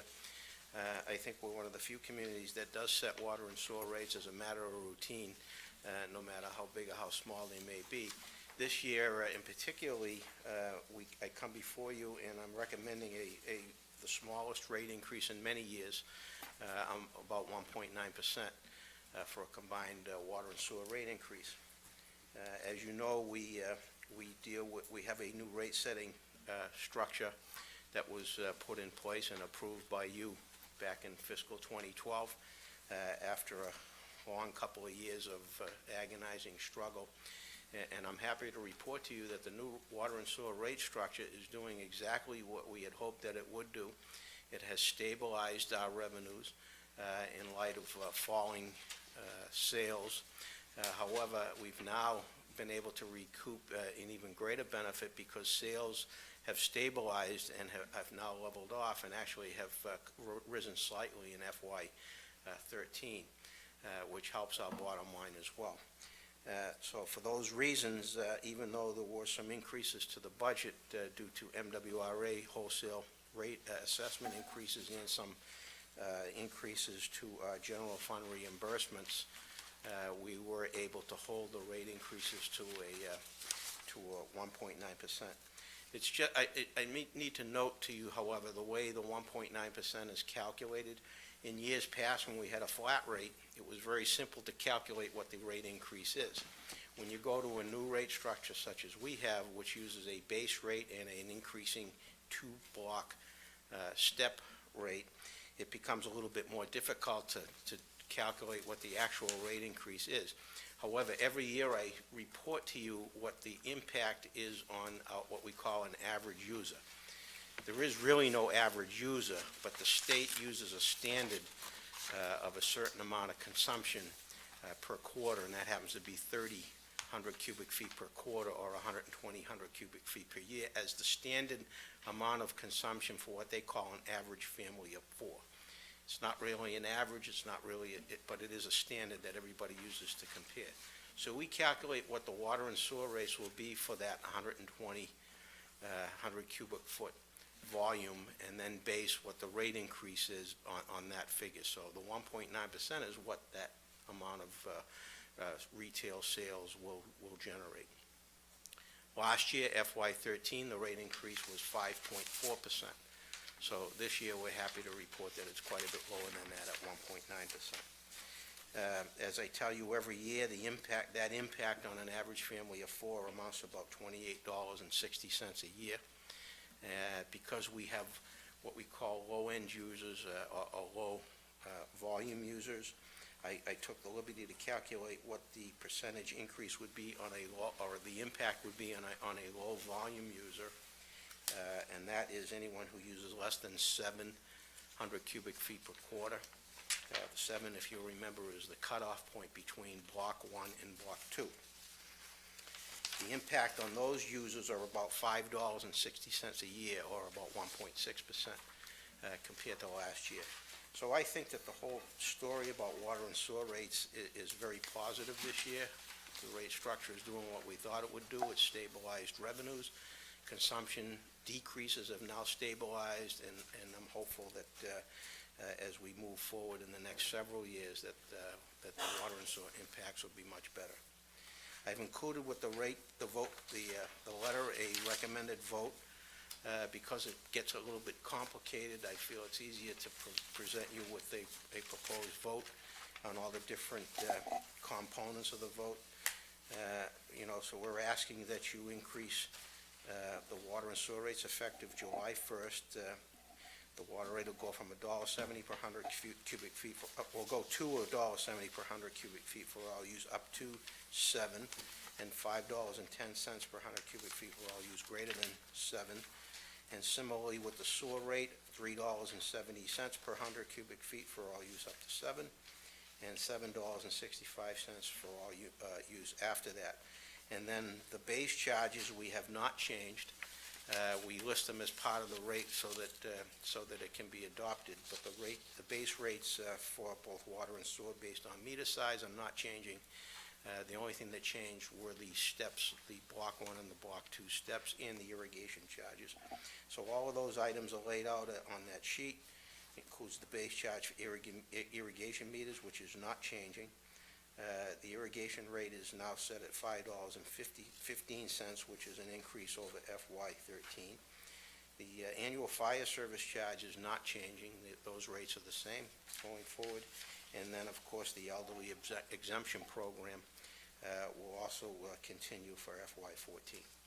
So we respectfully ask for your approval on these rates, and as I said, they will be effective July 1st, 2013. I'm curious to know if you've observed whether there's been any kind of shift in consumption based on the new rate structure. I know you're saying that you're selling, I guess sales are good, if that's the right way to put it, Sales are good, yes. but there may be other factors that have affected people's consumption. The overall amount of water that we sold in FY13 had risen actually dramatically over FY12. So the trend is up overall. That includes irrigation use, that includes, domestic water as well. The sewer, it goes hand in hand with the water use, but water use is up overall. So I have not really seen a shift from particular users or from one group to another based on consumption. It's just up overall. Oh, interesting. Selectman Daley? Yeah, well, last summer was a really hot summer, and so July, the beginning of your fiscal year, July, August, September, everybody is watering. And this year, we're having constant rain, so people aren't watering, so I suspect you're gonna discover that the usage goes back down again. Well, can I follow up on that briefly? I think at least I know one behavior change, and that is during those hot, dry days when people were watering and we ran a soaker hose overnight, I made the decision that we should shift our soaker hose to the irrigation rate as opposed to the household rate.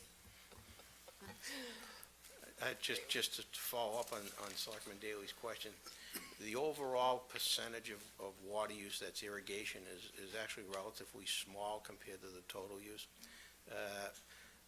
I didn't see any big changes in the amount of irrigation, although I did see changes in the overall use. So I have to think that the major increases were domestic use and not particularly tied to irrigation. Yeah, but I think there's lots of people like me who, well, if I'm watering my lawn, it's the same, I'm not on the irrigation system, I'm gonna use the same, my household Your water. domestic, Yeah. right. True. Selectman Waschinsky? I wonder if this mirrors what's going on with our school population, with more families moving in, More showers. more showers, Right. having to support more people. Could be. There's probably a number of different factors that would explain it. But it is interesting, because I think when the new rates were first implemented, we kind of speculated that people might cut back when some categories at least of users were going to see increases in their bills because of the class they were in, I guess, because the structure changed. Anyway, interesting. Other questions for the commissioner? Just one. Sure. quick one. Out of the $550,000 increase for the water and sewer enterprise, what portion of that is the increase in the MWRA?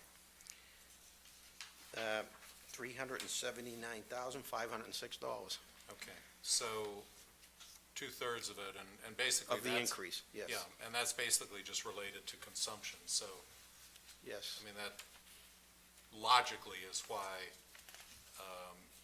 the increase goes to the usage, to the water rate and sewer rate. Correct. At some point, do you see changing the base charge? The base charge, as you know, was designed to capture a certain percentage of the fixed costs. So most of those fixed costs have remained relatively flat over the last several years, and it was so minuscule, I thought easier not to change the base rate, but the answer is yes.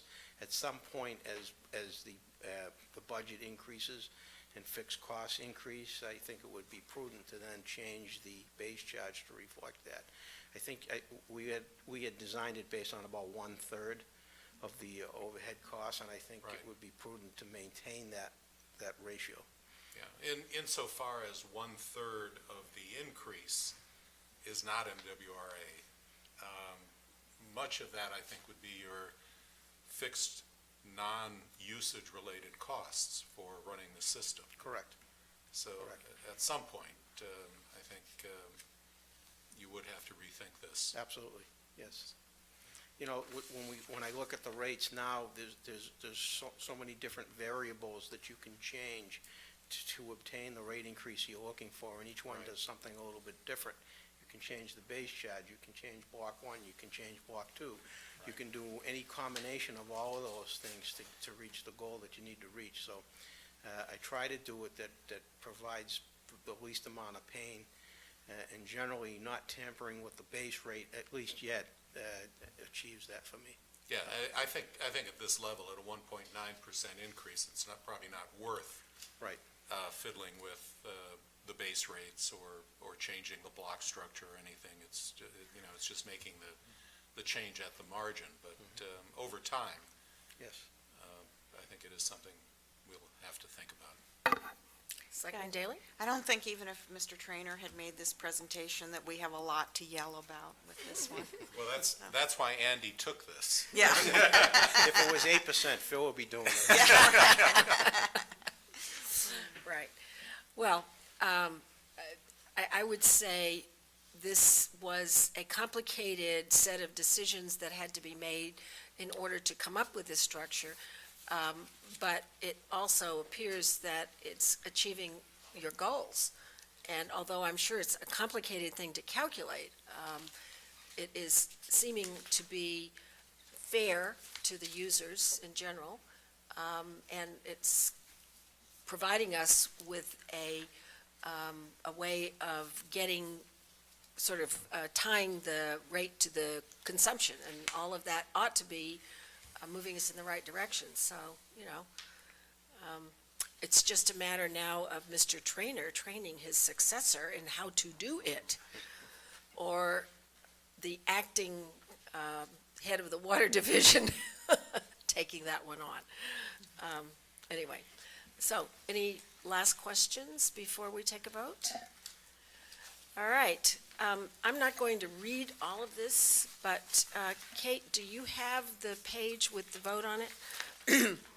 Then I am going to move that we approve the quarterly water and sewer rates effective for July 1, 2013, in the language that has been provided, that we approve the quarterly base charge based on meter size according to the schedule in the printed schedule effective on July 1, 2013, that we approve the quarterly base charge for irrigation meters at $5 effective July 1, 2013, that we approve the quarterly irrigation rate at $5.15 per 100 cubic feet, the annual fire charge at $20 per inch diameter squared of fire service pipe, that we adopt the elderly exemption in an amount equivalent to 20% of the water and sewer bills for eligible ratepayers, with eligibility for said program determined by the eligibility for property tax exemptions allowed under Massachusetts General Laws,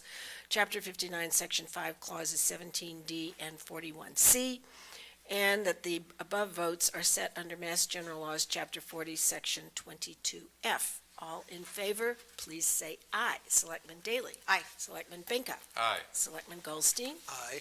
Selectman Waschinsky? Aye. Chair votes aye. Thank you. Thank you. Could Yep. I just make a comment? Please. I think this will be the last time we will see Mr. Yeah. Trainer in this role, and you can come to the mic or you can stay there. One of the signs of a department that is functioning well is the fact that we don't get complaints. Yes. And, we hear about the MWRA's work and their digging and so forth, but we do not hear complaints about the way that the Water and Sewer Division delivers services to people in town. And that really is a tribute to you. It's a tribute to your division and to your commitment to the town. And beyond that, just personally, it really has been a pleasure dealing with you and working with you. You are gracious, you're dignified in your role, and you really have been a real asset to the town. So I just want to thank you personally, and I think the entire board would want to thank you and wish you well. Thank you very much. I really appreciate those kind words. Selectman Daley? Yeah, I just want to add, I knew from the beginning that you were going to be very good, because Andy would not have given up his precious water and sewer to just anybody. That's right. So I figured you had what it took, so. We were baptized together probably, so.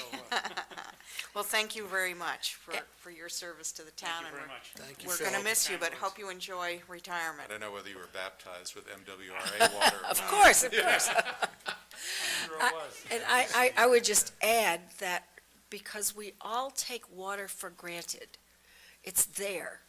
And nobody, I think, or at least many people, have no notion of the fact that and given that we have the MWRA system, in some ways, I think we're uniquely fortunate. We have this wonderful drinking water. When I have relatives who come to visit me, they want to know where's my filter, and when I go visit them, there's this funny fumes that come out of the tap, and I say, "Yeah, you're drinking this stuff?" We are extremely fortunate to have water that is clean and reliable, and you folks and the people in the Water Division have made it, and I'm really seconding what Selectman Benka said. It's invisible. It comes. We know it's always going to be there, and we know that it's safe and it tastes good. And I don't think you can ask for anything more. So thank you very much, and enjoy your retirement. Thank you very Drink much. lots of water. I'd just like to say that it's a tribute to the Board of Selectmen today and boards in the past that saw the future of water and spent the money on the system, which we did. We spent a lot of money on the system to bring the system into the 21st century. A lot of other communities haven't had that foresight into their infrastructure, and it's really made a big difference. I've seen a major difference since the time I started up until now in the quality of the water and the quality of the water system itself. So I appreciate the Board of Selectmen. And just a little bit of a footnote. It comes easily, but it goes too. And that's sometimes more complicated, right? It is. Getting rid of it. Anyway, thank you very much. We appreciate all of your years.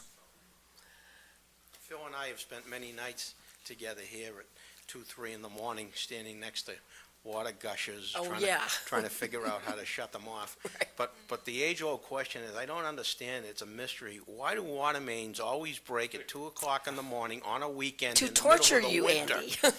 They never break in the summer and a sunny I afternoon, know, and I can't figure that out. that's true. so. That's true. I That's true in assume my that house, It too. has something to do with freezing and thawing and Right, probably more yeah. stress on them. Yeah, I think But, it is probably the coldest part of the night, but I don't want to introduce practicality into your mystic vision. but Right. We're not the engineers, so we wouldn't know. Just as a side note, it has very little to do with the ground freezing. It has mostly to do with the temperature of the water. Ah, That's what causes the metal in the pipes to expand Cold and water? contract. Yes. So, but Interesting. anyway, That's what I meant. That's the engineer coming out. right. Okay, we still have one more item here, news racks and a fee, which I gather we've done some research. Want to tell us about it? Yes, the most recent amendments to Article 7.6 of the town's bylaws, which does govern or provide regulations for the placement, maintenance, enforcement of news racks, allows for us to set a fee for both the removal and the storage of news racks that we deem appropriate, that they have to be removed from the street. Section 7.6.4, Part B, Section 5. The Commissioner, with the approval of the Board of Selectmen, is authorized to establish fees for the removal and storage of news racks that are removed at the direction of the Commissioner or public safety officials in accordance with provisions of this bylaw, provided that said fees do not exceed the actual cost of removal and storage. Since the bylaw was originally approved, there was never a fee. The bylaw itself does allow for a violation fee, but there were never fees established for the removal and storage. And we do it quite often. We will remove news racks from the street and store them at our transfer station. I will tell you that most of the time, the ones that we removed were in such bad shape that the owner of the box never came to claim them, and we ended up scrapping them out. But we need to set a fee. We did some research and checked with some of the communities around us. Boston has a particularly the highest fee structure with a $50 removal fee, and then they charge $10 per day for storage, but up to a maximum charge of $200 for both the removal and the storage component. So that allows for about 15 days of storage that's being charged off on. Medford and Somerville had similar fees, although about half the amount, $25 removal fee, $5 per day storage, up to a maximum of $100. I took the liberty of doing an analysis of our actual costs to remove a news rack from the street, made some assumptions with the manpower and the equipment that we were using, and lo and behold, our analysis indicated that our costs were about $35 for labor and $15 for equipment. So it more closely resembles the Boston model in terms of charging $50 for removal. So for that reason, I think that the $200 maximum charge limit makes sense. A lot of the boxes probably aren't worth much more than that anyway. So for those reasons, I'm recommending that we adopt the Boston fee model, which is $50 for the removal fee, and then $10 per day storage up to a maximum combined charge of $200. Okay, yes, Selectman Goldstein? And at what point do we dispose of them and scrap them, and are we authorized to do that? Yes, the bylaw provides very specific times where, for how long we can store and then what we can do after that. I have notification requirements that I have to go through for the owners of the boxes. The new changes to the bylaw, thanks to Selectman Benka, give us better powers in enforcing the actual regulations, so we no longer have to go through the tedious, notification and wait process. We can remove the boxes if we deem that necessary. But there are specific requirements for how long we can store it, when we have to notify, and then how much time the owner has to either come and claim the box, or if not, we surplus it out as scrap.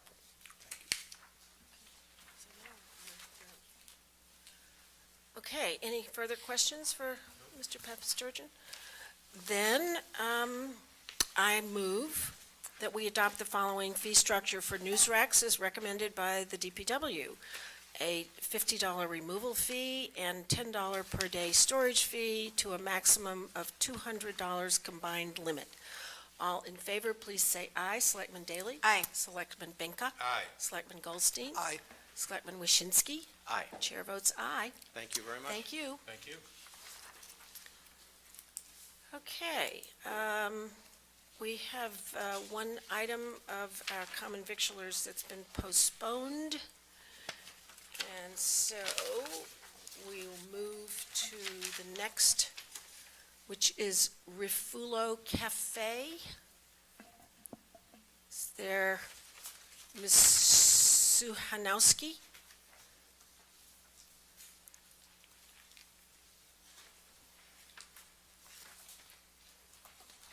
This does not look like Cafe Ruffolo. No? No. I didn't think so. Well then, maybe, since we seem to have an applicant,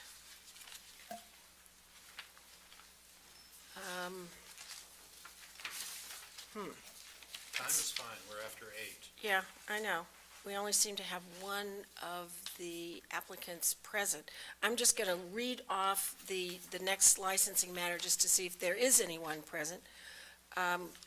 So Refulo Cafe, nope, no one here for that. Washington Square Dunkin' Donuts, okay. Good evening, Madam Chair, members of the board. For the record, my name is Adam Barnowski with the Law Office of Robert Allen at 300 Washington Street here in Brookline Village. With me is Mitzi Lawler, who's a franchise owner and the manager of Washington Square Donuts LLC. Mitzi and her brothers own 4 other Dunkin' Donuts in Brookline.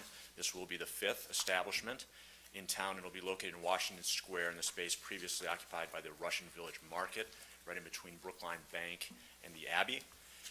The request is for a CV license, an entertainment license, 25 seats indoors, 12 seats outdoors. The outdoor seating will be similar to that of other dining establishments on that strip. I believe there's outdoor at the Abbey, Starbucks, Jimmy's, Golden Temple. Mitzi has hired JRM Hauling to handle trash pickups. The trash will not be in the front of the building. I know there's been some concern. It will be in the rear of the building. That'll be where all the hauling is. I believe this is the same company that does Starbucks, which is 2 stores over. There will be 1 or 2 trash barrels in the front by the outdoor seating, so that'll accommodate any patrons that are out there or people who have finished their beverages and are leaving. There will, of course, be several indoors. Mitzi and her family have a great reputation with the town. I'm sure you're familiar with her and her family. They don't have any prior violations of note. They're good corporate citizens. They're involved with Flag Day. They're excited to have the opportunity to continue to grow their business here in Brookline. We're happy to answer any questions that the board may have. Okay, questions from members of the board? Yes, Selectman Daley? Yeah, we did get, hear from a couple of people, and there seemed to be some concern about, I gather that there's variations on some of your signage and just how pink things get at some of your locations. And we heard some concern about wanting a little dignity, I'll say, in the Washington Square area. And so I wonder if you can speak to that. Yeah, we have heard about that. We actually have a meeting, Mitzi has a meeting tomorrow morning in front of the planning board to discuss things. Some of these things are left to her discretion, others are unfortunately that of corporate, but certainly we want to work within the neighborhood's concerns, the people that voice concerns, to try to work with something so it's not going to be anything too grandiose and not casting too much of a light on Washington Square. I can have Mitzi speak to her understanding of what's going to go in there. We do have a few renderings as far as what will be presented tomorrow. Yeah. I have some copies for you. Would you mind speak into the microphone? We're being videoed, and therefore people will hear what you have to say. Okay, thank you. So what we'd like to do, of course, is stay consistent with what the neighborhood looks like. And, you know, the rendering that we're bringing forth to the planning board tomorrow morning shows 2 awnings being at the front, you know, over the front 2 big bay windows that are there. And then just the strip of the letters, Dunkin' Donuts, that would just go on top with the small, the small cup. And it would be similar, we have a similar sign over on our Route 9 store. The one that's on Boylston Street, so it's Route 9 West. And it's a similar, kind of channel letters. This is actually going to be smaller than that one, but that's what's on the building. I guess I'm going to say that I looked at your signs on Beacon Street, and particularly in Coolidge Corner, and I would argue that this may be appropriate for Route 9, but it is certainly not in keeping with Beacon Street, which is a historic Olmsted area, and I hope that you will take seriously whatever advice you get from the planning board. Yes, we have, and if this isn't something that they approve, then there's other options that we could go with. But this is very standard, especially in that neighborhood where there is a lot of the businesses have nice awnings out front, and just like a small, Brookline Bank has backlit signs with their channel letters that go across the building, and then all the way down the street, everyone has lighted signs. Okay, other questions? Wait, I'm asking the board. We'll get to you in a moment. I just want to know. Yes, Selectman Waschinsky? One writer expressed concerns about the number of trash receptacles you're going to have, and will it be sufficient? So can you speak to that? Well, normally we have one or two trash receptacles out in front of our store, normally at our entrance. And at this location, we would like to probably put it, right where the entrance is going to be, and which would also be the exit and entrance to the outdoor seating. So as people are leaving their tables and chairs, that they'll have an opportunity to put their trash right in the trash can. We also have two trash cans that we keep inside the store for the patrons to throw their trash in prior to leaving.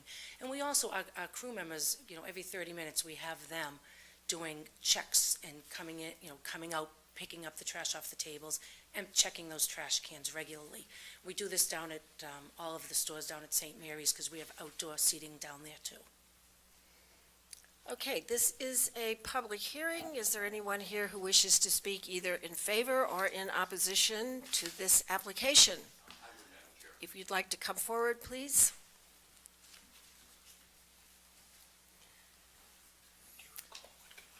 Good evening, thank you. Jonathan Karen, Town Meeting Member from Precinct 12, also resident of Winthrop Road, which either makes me an abutter or an abutter to the abutters. But we found out about this about 10 days ago, circulated at least some emails to the other town meeting members in Precinct 12. I don't know, I haven't spoken to any of the folks in Precinct 13.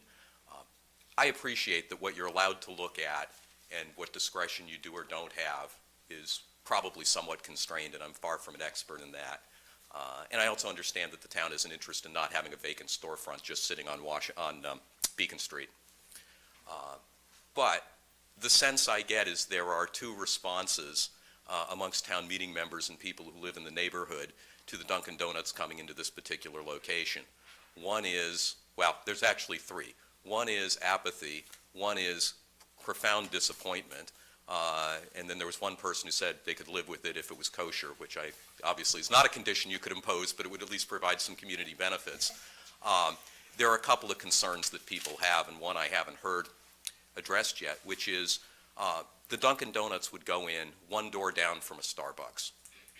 And in the morning, traffic is a major problem, both on Winthrop Road as you come into Beacon Street and on Beacon Street in front of the Starbucks. Cars double park all the time. They're running in, they want their Starbucks, they're going in for a commute. Now, without taking any sort of position on the relative merits of coffee places, if you put another coffee place one door down from the Starbucks, I imagine the double parking is only going to get worse, and it's already a problem that causes tie-ups and I think a dangerous condition. It probably should be looked at regardless of whether you approve a permit to put a Dunkin' Donuts in. But these are both the kinds of businesses, people stop their car, they run in, they get the coffee, they run out. I don't know whether or not the Transportation Board's taken a look at it. Again, I just found out about this 10 days ago, but I can tell you traffic and parking is already a problem there. With a Starbucks in the morning, it's going to be worse with the Dunkins. Some folks, and myself included, also have some questions. The application asks that the restaurant be open till midnight. I'm not sure having a Dunkin' Donuts open till midnight is really consistent with, and this is the other problem, the rest of that particular block or blocks. And the town has worked very hard to make that stretch of Washington Street really a destination for people who are dining out, who are coming for upscale dining. The block that this would be going into, you have, and I'm sure you already know this, you have the Golden Temple, you have Jimmy's, you have the Abbey, you do have a Starbucks, but even that, as Starbucks goes, is a relatively sedate and well-appointed kind of business.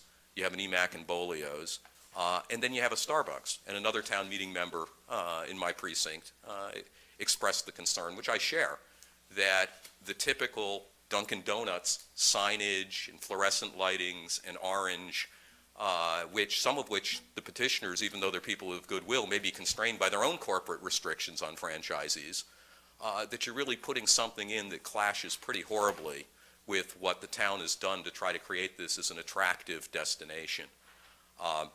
Yeah, I'm profoundly disappointed that we're getting a Dunkin' Donuts instead of something that people would be looking forward to having open. And I don't mean any disrespect to the petitioners, but as they've pointed out, if you do run on Dunkin's, you don't have to run very far in this town already. You can run to St. Mary's, you can run to Coolidge Corner, you can run to Cleveland Circle, you can run over there, you can run to two different places on Route 9. I understand that when you're looking at things, There are restrictions you can impose and there are restrictions you can't impose. I don't think the neighborhood's very enthusiastic about it. I know I'd prefer something else was going in, but if you feel that this is how the process works, I'd at least ask you to take a look at traffic, take a look at how late they're going to be open, take a look at whether or not what they're putting in there is really undercutting the efforts that the merchants in that part and the restaurateurs have been doing to really make that an attractive destination, which I know is part of our economic development strategy in this town, food, food, food. So thank you for your consideration. I appreciate you for listening. Just some information, at least with regard to the signage. The planning board will be meeting tomorrow morning at 8:15 in room 111, and this property is scheduled to be second on the agenda, which suggests it will happen before 8:30. So if people would like to have a say in the signage, that's the place to go.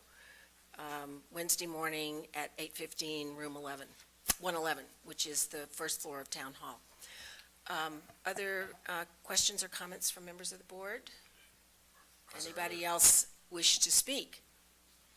Yes? If you do, no, you have to come up to the microphone, sorry. I'm Phoebe Compton. I own the property at 1760 Beacon Street, so I'm just very nearby. I have a question about the number of people for inside seating and outside seating to add to all the other seating. And I think it said 26 inside. 25 inside, outdoors 12. 12. I understand that other places have inside and outside. It's sort of how much, and maybe it's discriminating to not allow them to have a lot also, but it just, in terms of adding more and more and more to that area of people hanging out, I don't know, it just seems like a lot. Well, for the record, the building department will have to approve any seating arrangements, and the number of places that are allowed will be determined by what code permits. And you should also know that, as I understand it, the outdoor seating is entirely on private property, so the town does not, it's not on public ways, and therefore we cannot authorize or disapprove it. It's on private property, the outdoor seating. And the colors outside and everything, is that for tomorrow's meeting? Tomorrow morning at 8:15, they will look at what's called facade and signage. So the exterior appearance of that storefront will be discussed, and they have design review authority. Okay, so what other decisions are made here? Just, All we do is give them a common victualler license, which allows them to serve food, basically. That's what we can do. just food? Just and food. drink. Food and drink, that's all. Okay, thank you. And for the record, our health department, our building department, our public safety people have all reviewed this proposal. And although we did hear some question about double parking, which we can refer to the town's transportation department, there haven't been complaints that came to us beforehand about this. Okay, and I know the cups, the kind of cups they use, that's all going to be determined? They'll be required to use alternatives to styrofoam. Because I have styrofoam Dunkin' Donuts cups slapping around my Nope. neighborhood, all the way from Cleveland Circle, so, Everybody will have to switch to a different product. yeah, good. Okay? All right, thank you.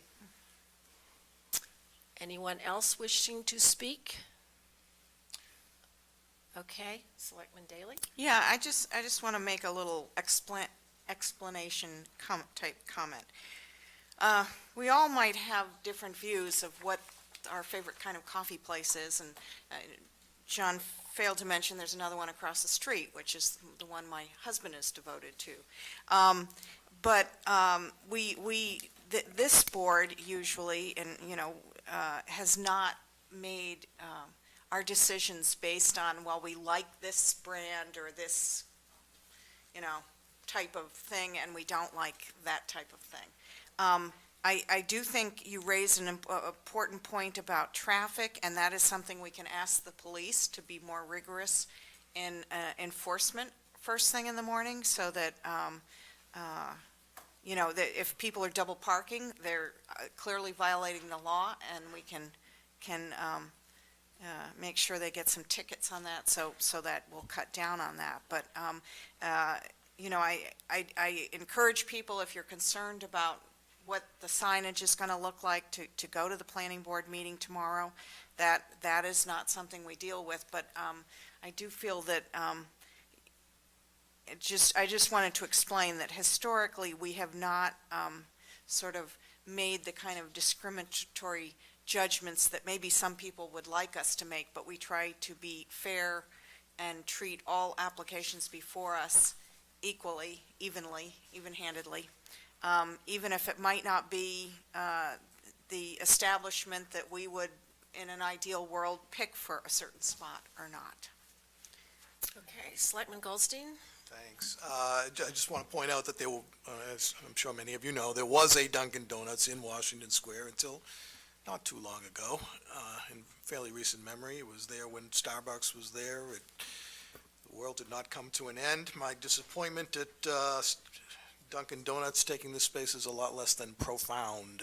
It's Rank said not disappointed at all. I think we can figure out this. I don't think that traffic is going to be an issue. There's plenty of traffic generated by Russian Village. I think as someone who drives down Beacon Street quite often and during rush hour, there are very few people with the nerve to double park there while they run in for a cup of coffee. I think Dunkin' Donuts will do just fine there, and I trust our planning board to make appropriate decisions about the design of their exterior and their signage. Selectman Binka? Yeah, I'd actually like to comment or raise questions about 4 issues. First, I disagree. I do think that traffic is a non-trivial issue here. I think that a Dunkin' Donuts or a Starbucks tends to generate more individuals who are going to take the risk of running in, grabbing a cup of coffee. They're not going to be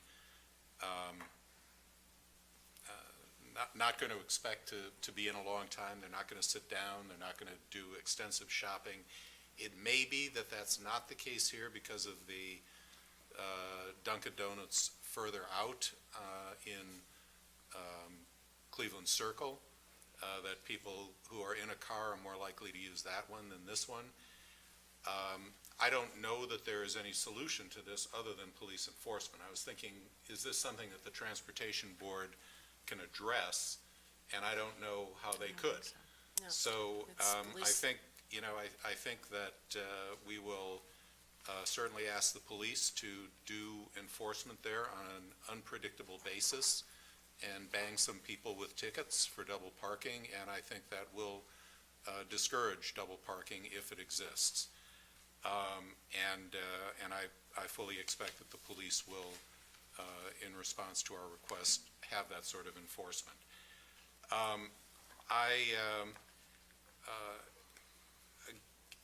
This raises the same sort of issue that Whole Foods did with their outside seating, and that is outside seating without waiter or waitress, without wait person service.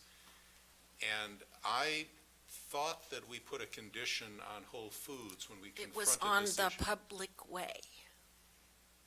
But the question is, can we have a condition? And the owner has basically said that staff will go out every 30 minutes and check that there be a regular 30-minute pickup so that that litter isn't left on the table and doesn't blow around.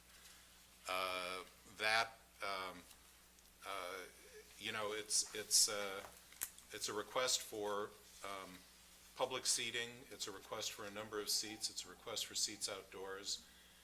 And I would certainly recommend that sort of a condition, which is what we imposed on Whole Foods. And I think it is something that we should be looking at going forward whenever we license an outdoor seating area where there is not wait person service, just to make sure that there is pickup, and there is a way to reduce litter.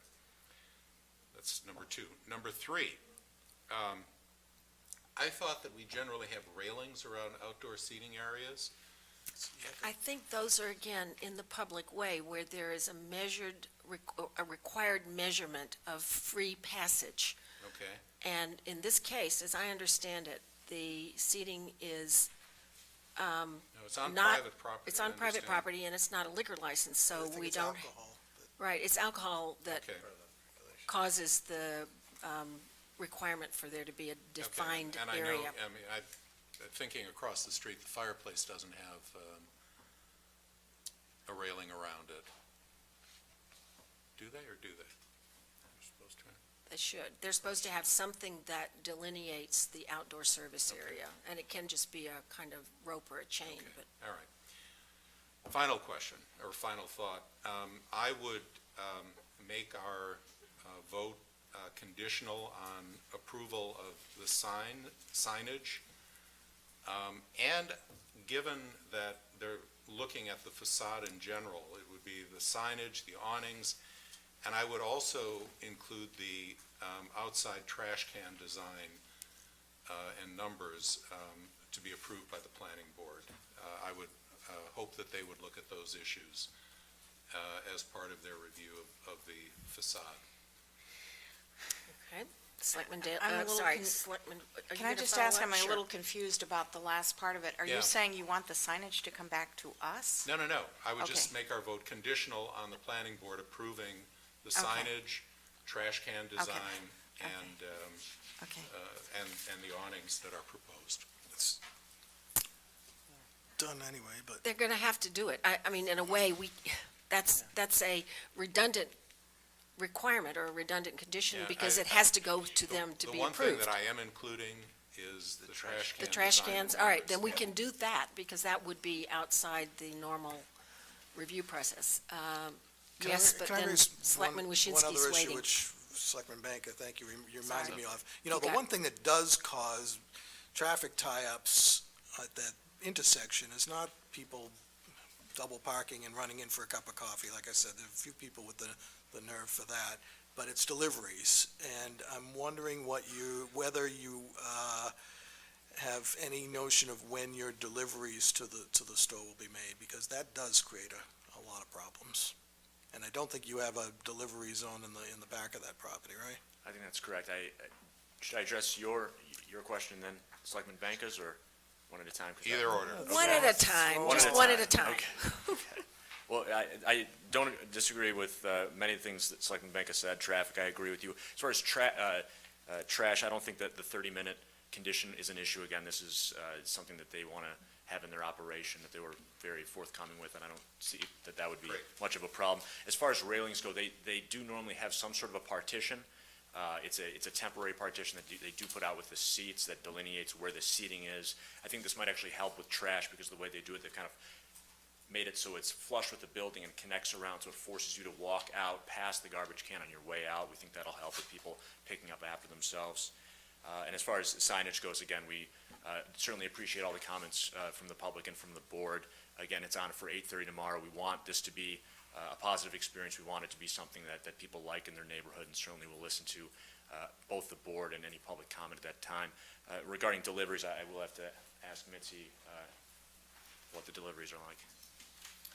We get 2 deliveries a week, and again, it's very flexible as to what time we can have those, and we usually work with the neighborhood as to what time they prefer it to come in. You know, some people want us to deliver early in the morning before there's any traffic. Some people want us to deliver in the afternoon. So, you know, that's something that we can set that time. Because you have 2 other premises on Beacon Street, would they be getting their deliveries kind of in sequence, 1, 2, 3, or not? Not necessarily. Ah. So, you know, I have some areas where they want a delivery up in Cleveland Circle, which I know is in Brookline, but they've asked us to have our delivery at 4 in the morning. So the trucks, you know, there's no truck blocking the street or, you know, interfering with any of the traffic. So it's in and out of there before the rush hour begins. You know, and if that's a requirement, that's fine with us. you know, if that's something to I do in would the recommend- neighborhood. that I was gonna I say. would like to restrict Yeah. them from deliveries between the hours of 7 AM and 10 AM. Yeah. anyway. We would always want to restrict our deliveries between those hours too. So, you know, it's beneficial to us also because the truck does take up parking spaces and it's an interference of our business. So we prefer it to be done on the off hours. Yeah, and well, here I would think the early morning delivery, you're not immediately abutting residences. Right? That Right. I can think of. So the early morning delivery time, I think, would be preferable here. It's taking me back to the old time to make the donuts days. Correct. Think about that. But so we have no issue with that. Okay. Selectman Waschinsky, you have been very patient. I'll just make a comment on the evening hours, just doing a little research while I've been sitting here on closing hours of surrounding businesses, and it's kind of all over the board. Some are as late as 2 a.m., 1 a.m., so midnight doesn't seem to be out of line here. Okay. Are we ready to move on this one? I certainly heard a condition that the delivery hours be restricted. Selectman Goldstein, do you want to put hours on that? Yeah, no deliveries between the hours of 7 AM and 10 AM. Okay. I suppose that's weekdays. Question is, would we want to be more restrictive than that?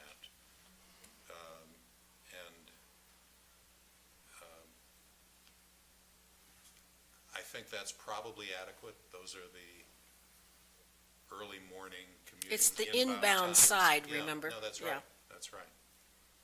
That's right. Okay, so not between 7 a.m. and 10 a.m., Monday through Friday. Monday through Friday, okay. And Selectman Benka, how would you like to deal with the trash receptacle design with regard? I would like to actually include two conditions. Number one, that the sign and facade design, including outside trash can design, be approved by the planning board. And I would also recommend the condition that there be cleanup every 30 minutes outside, since there is not outside server service. And I recognize that'll be difficult to enforce, but I think the proof will kind of be in the pudding as to whether there's litter left on the tables and it's blowing around. Right, and I guess I would like to be clear, I don't think you have outdoor seating at your other premises. This is We do down at St. Mary's Street. Oh, at St. Mary's, you do? Okay.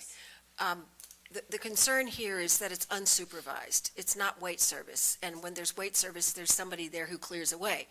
But you're going to rely on your customers to clean or your staff to clean up after them, and it is providing a much higher opportunity for litter, and that's why you're hearing all this from us. And this really is an issue, I think, that we became aware of, or at least I personally became aware of when Whole Foods proposed outdoor seating on Lower Beacon Street. And it's not something that we had imposed before that, but I would certainly recommend it in the future when we deal with outdoor seating for restaurants or establishments that do not have wait service.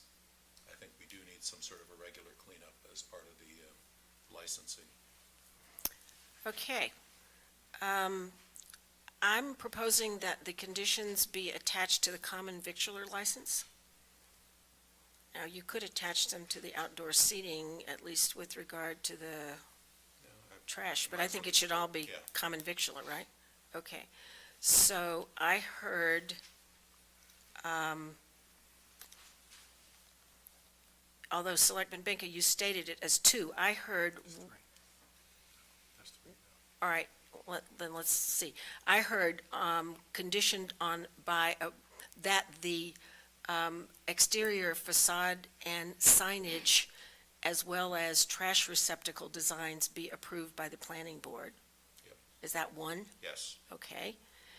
And then I also heard that we would restrict the delivery hours, or no deliveries should be made before 7 a.m., between the hours of 7 a.m. and 10 a.m. That's Monday through Friday. So where's the third one? I missed it. Cleanup. Oh, 30 minutes all right.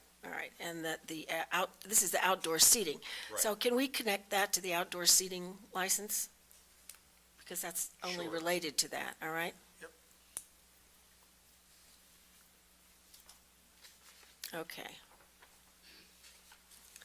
Kate, have you followed this? How are you wording that cleanup? I don't know yet. I just know I'm going to put it under the outdoor seating as opposed to the common victular. I haven't figured it out yet. Would you like to articulate it? The exact language that we used for Whole Foods, but it Yeah. was, Well, actually, let's ask to reference the language we use for Whole Foods. And that will then at least be consistent. We call it, one of our operational standards is a 30-minute travel path, that we have a crew member that's assigned to this, and they not only go outside, but they also go in through our dining room.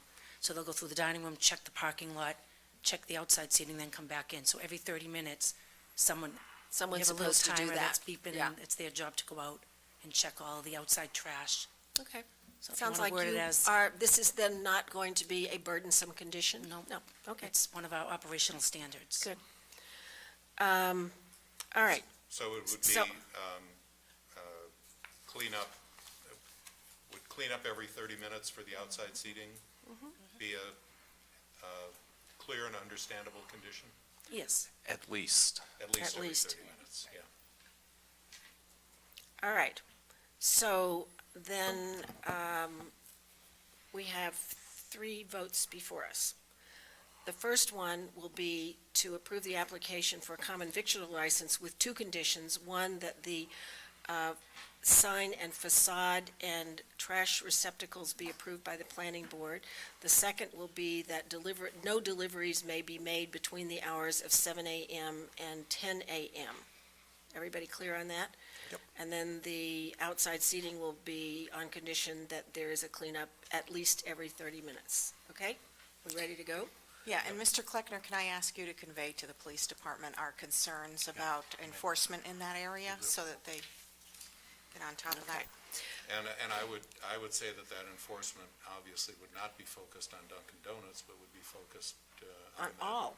on that block and in that area of inbound traffic, because it is narrow and it's not only Dunkin' Donuts, but other businesses. Okay, we ready to vote?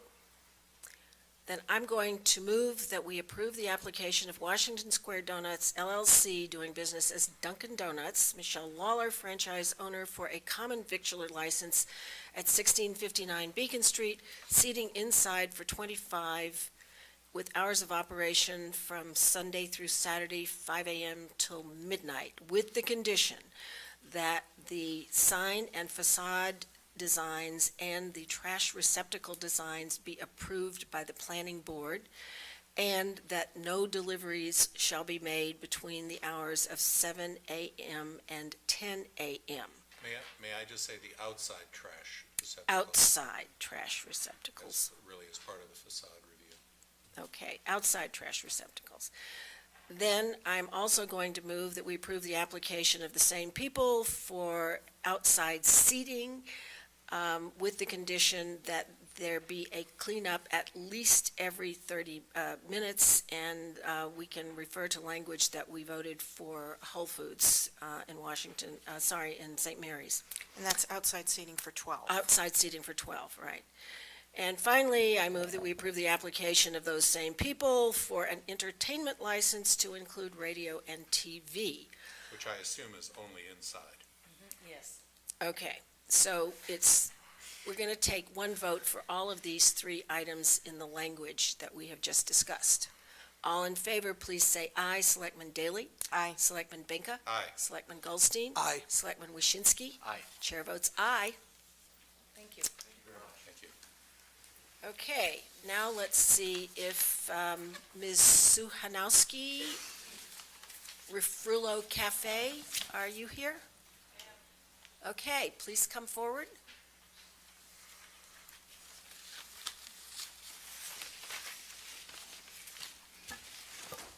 Hello.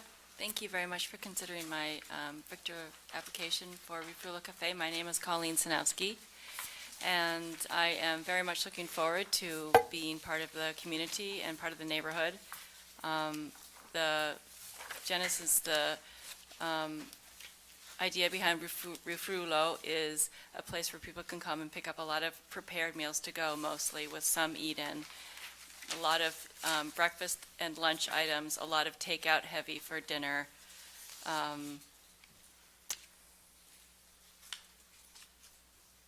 anticipate having a thriving business and being a great part of the community. I have 3 children that are at Heath School now, and very excited to be in the neighborhood. I live close by, so it's convenient for my family and myself. Okay. Any questions from members of the board about this application? Yes, Selectman Waschinsky. Can you tell us a little about your menu?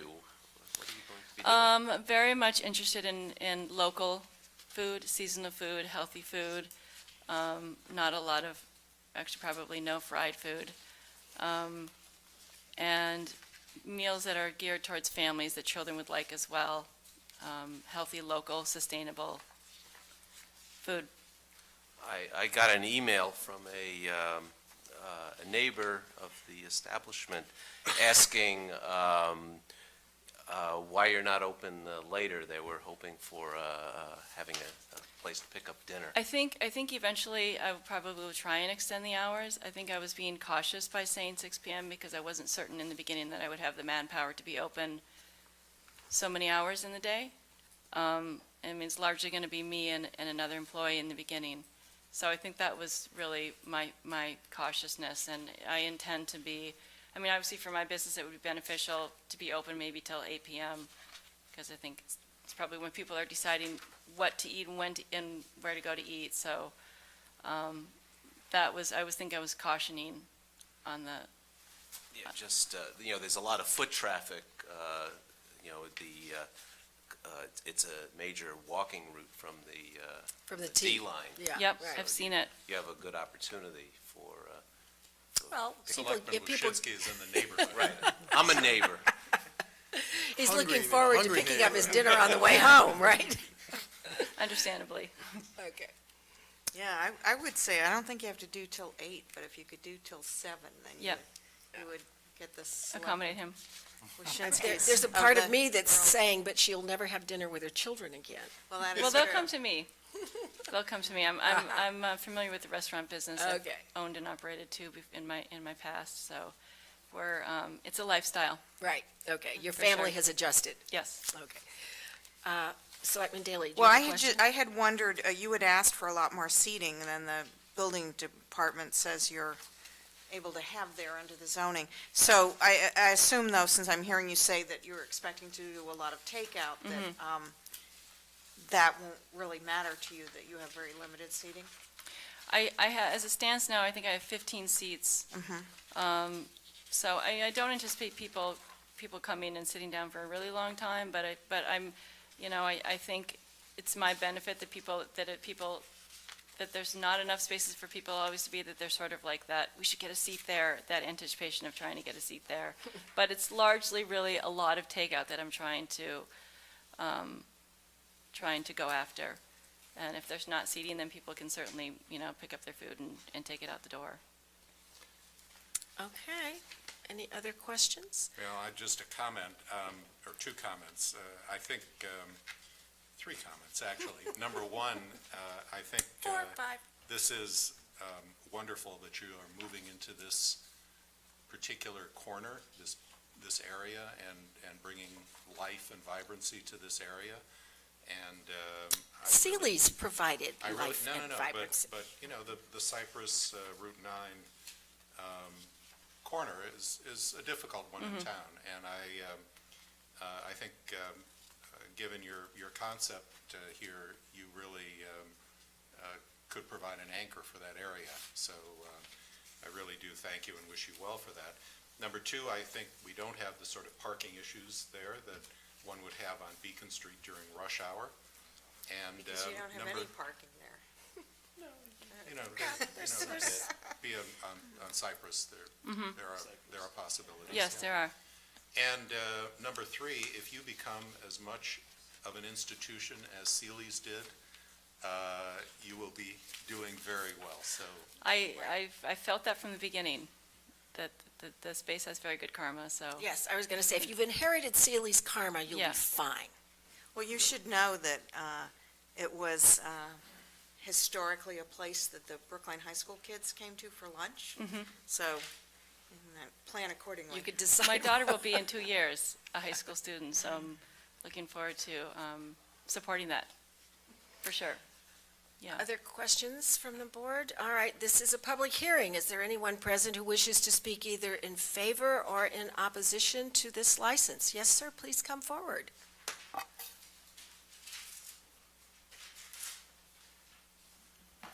Good evening.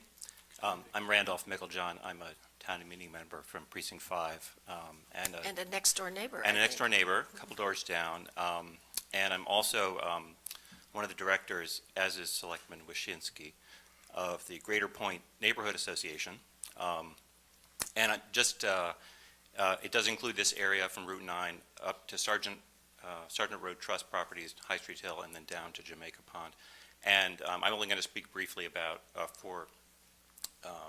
on behalf of the association, because we didn't consider this application, but one of the purposes in establishing the association was to engage with everybody in the community, especially businesses, especially at this location where we know the town has put a lot of energy through EDAB and others in trying to support good businesses, help them thrive. So I made the call to Colleen. We talked on the phone, got a good reception, and we really hope to support the business. Just personally, I'm very supportive of this as a neighbor. I can't wait. Looking forward to it. I do want to mention the evening hours question. I know I sometimes see Selectman Wyszynski coming home on the train a lot earlier than some people. So that's probably because he goes in early. And I'd be happy to hear proposals for the 7s and 8s. It's certainly been good, for example, for Yobro, or for us to have Yobro open in the evening. We have people over for dinner. We go out for dessert down the street, and it's kind of civilized. I do want to say one thing about traffic and parking, and this is mostly about how it was with Sealy's, and I don't expect it to repeat. Because we were the Public Works neighborhood, the pattern that was established at Sealy's was that the patrons would pull their big vehicle over at the curb, leave it running because it's bad for the truck to turn it off, while they go in and put in a big breakfast. And my wooden house would just shake from the big trucks. I had to go in and find the people who own the truck to turn it off. I don't really expect that kind of dining here, but it's just a question. I hope it will be fine on the traffic front. And some of you may have noticed that this was the day where we woke up and found the new bicycle lane striping and parking marks in Cypress Street. So we'll see if everyone can follow the marks, including everyone who comes to visit the cafe. If there's any of our trucks doing that, I think you should call the Department of Public Works immediately and report them. I take a picture of the vehicle. It's only occasionally been a Public Works truck, and I email the commissioner. Okay. Hasn't continued since I did that, actually. Good. I am just a question. We have been asked for 8 a.m. to 6 p.m.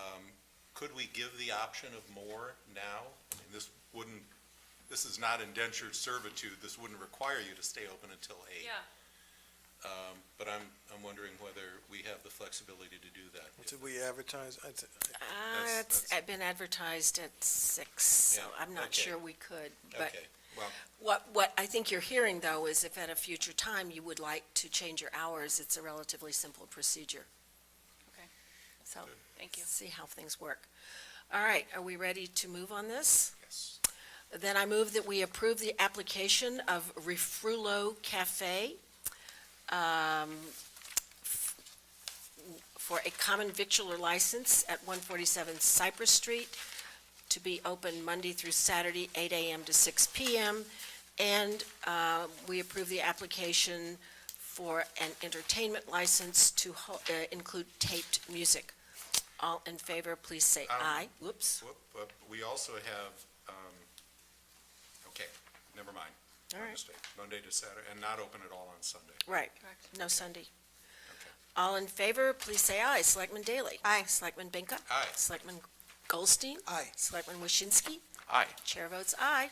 Good luck. We look Good forward luck. to seeing you open. Thank you. And now up the street, Yobro.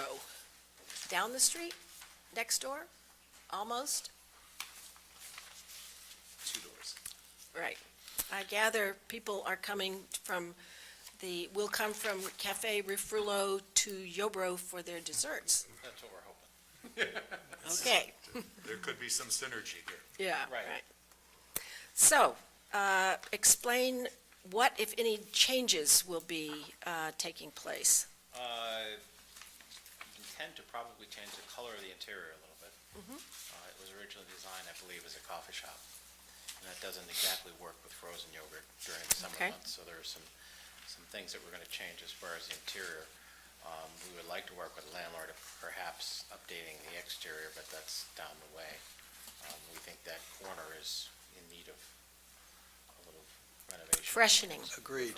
Agreed wholeheartedly. Yeah, other than that, we don't intend to change anything, just to stick with the yogurt. I have a background in it, and so do the people I'm involved with. Stick with the yogurt, and just increase the business. Unfortunately, the business there is not doing as well as we think it should be. We I think see. there should be a lot more support and perhaps a little bit of marketing to the local families and things. On the subject of the building exterior, the town has a program with loans I'm that aware of that. low interest, very easy to obtain loans for improvements. I'm pretty sure that your landlord has been approached at one point to encourage them to participate in that program, but maybe with your urging, that could happen. Right, as soon as everything closes, then we'll start on the next step.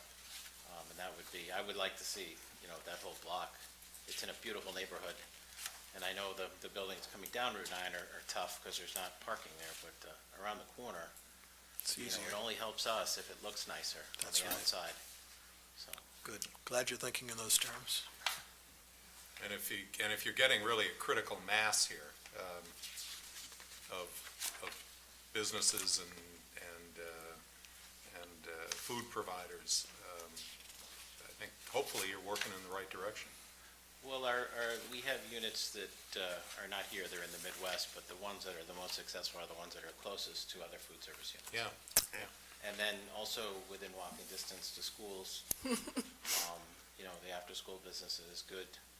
There isn't a lot of business traffic there, but some of our units in the Midwest. No, but you certainly do get a regular stream of high school to athletic fields and back again. Right. We think we need to take a little bit of the brown out of the interior, though, and youth it up a little bit, lighten it up. Good.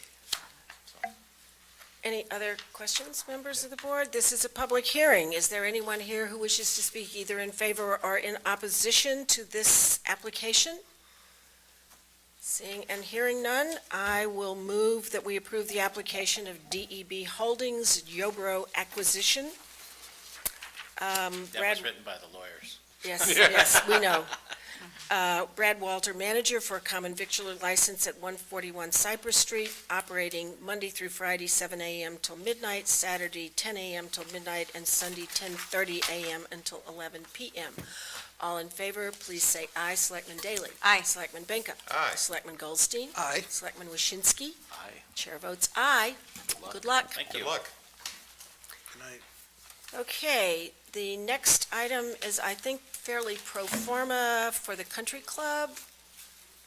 Mr. Arnowski, back again.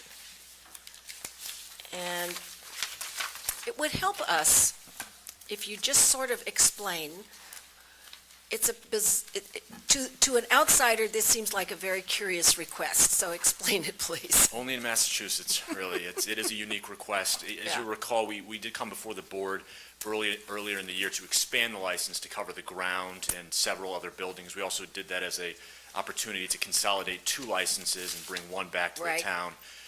In anticipation for the U.S. Amateur in August, we're going to be bringing in, the country club will be bringing in a caterer, a private caterer, that will be serving concessions on certain parts of the grounds and at the pool building. And because what's there now is a Section 12 license, and what the caterers will be having is a Section 14 license, under the law, these licenses cannot overlap at all. They have to be completely distinct and separate. So what we were, after some discussions with Associate Town Council and with General Counsel of the ABCC, what we determined we needed to do is come before the board for an alteration of premises to remove the area that we're looking to bring the caterer in, then bring the caterer in, get our special license, and then we'll be back in front of you again after the tour to bring the license back to where it currently is now. It is bizarre, Let's hope somebody else doesn't but I get do it. understand what you're doing. Questions? Yes, Selectman Benka? Do you have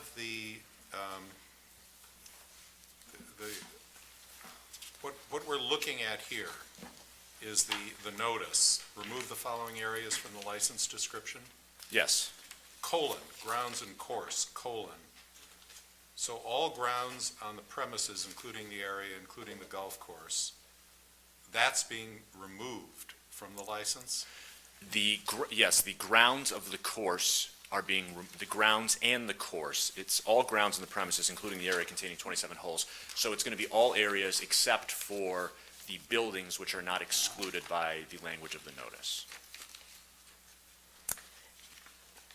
All grounds on the premises. I think what I understand, having actually been so mystified that I did consult with Associate Town Council, is that any of the areas where the caterers will be serving cannot be covered by the license held by the country club. So they are deleting from the service area those places that will be part of the tournament and serviced by the currently- caterer. Yeah, they currently have a lot of outdoor seating areas Right. where you No, can no, get I'm just, alcohol. Is the pool building going to be in or out? The pool building, I'm requesting tonight that the pool building will be not within the scope of the country club's license. So I'm asking that the pool building be removed from the license. Okay. All grounds on the premises. So essentially, when you're saying all grounds on the premises, you're taking out grass areas, but you're leaving in the buildings except for the pool building and the old tennis building, which are going to be removed. That is correct. And operationally, if I may, operationally, when we do come in with the caterer for the temporary license, they're going to be able to go through really what they're looking to do, and they'll be able to explain how their service will be, where their service will be, and how they plan on running the show during that 10-day period. So the caterer is basically going to have all of the exterior, the grassy areas where they'll set up their tents and so forth. They'll have the pool building, they'll have the old tennis building, the country, The actual clubhouse. clubhouse and the locker rooms and so forth will remain under the country club license. That is correct. Okay. Yes. Good. And when you come back to restore it, we might have to consider whether or not all of those parts can be put back in again. That is understood. My only question was the exclusion of all grounds on the premises, but I that is understand. just non-buildings. Kidding aside, Gotcha. I will say, I looked at the description of the expanded coverage for the license when we made the first adjustment, and honestly, when we review this again, I'm kind of wondering if the laundry room must be included. I'm sure can this is a certainly very consider that, detailed Madam Chair. description. Very detailed description. Anyway, sorry. Selectman Daley? I just, I'm going to warn you ahead of time, I'll have some questions about the temporary license, because isn't this an event for young people? There certainly will be some young spectators, but I do believe it's mainly adults. Yeah, I thought that it was supposed to be a lot of, I thought that I It's not understood it. juniors. Okay, I thought I understood that there were a lot of maybe teenagers or, that participated. There probably will be some teenagers Yeah. who will make it in, but it's Okay. essentially college golfers and Well, I'm just warning you in advance that the caterers She's gonna make should you have a card good everybody. plan. Yeah, Of to monitor who's, if they're getting the outside grounds, which is a little harder to keep an eye on everybody, and they're going to have to be careful that somebody isn't buying beers and taking them over to a table of young people. That's certainly something I hope they'll be able to answer well for you at that point in time. Okay, so this is a public hearing. Is there anyone here who wishes to speak either in favor or in opposition to this application? Seeing and hearing none. I do have a technical question because the vote that we have that was proposed for us does not have time limits. Do you want to bracket this with time? Dates, I mean? He said he was going to come back afterwards to put So we're things just back going in to take it place. out now and we'll put it back later, and you don't care about whether it's time bracketed? I would love for it to be time bracketed, but I think we're required to come back. Town before I see. you and- Town Okay. council rejected that Okay, approach. all right, okay, make fine. it work for the U.S. Postal Service. Absolutely, Notices. yes. All right.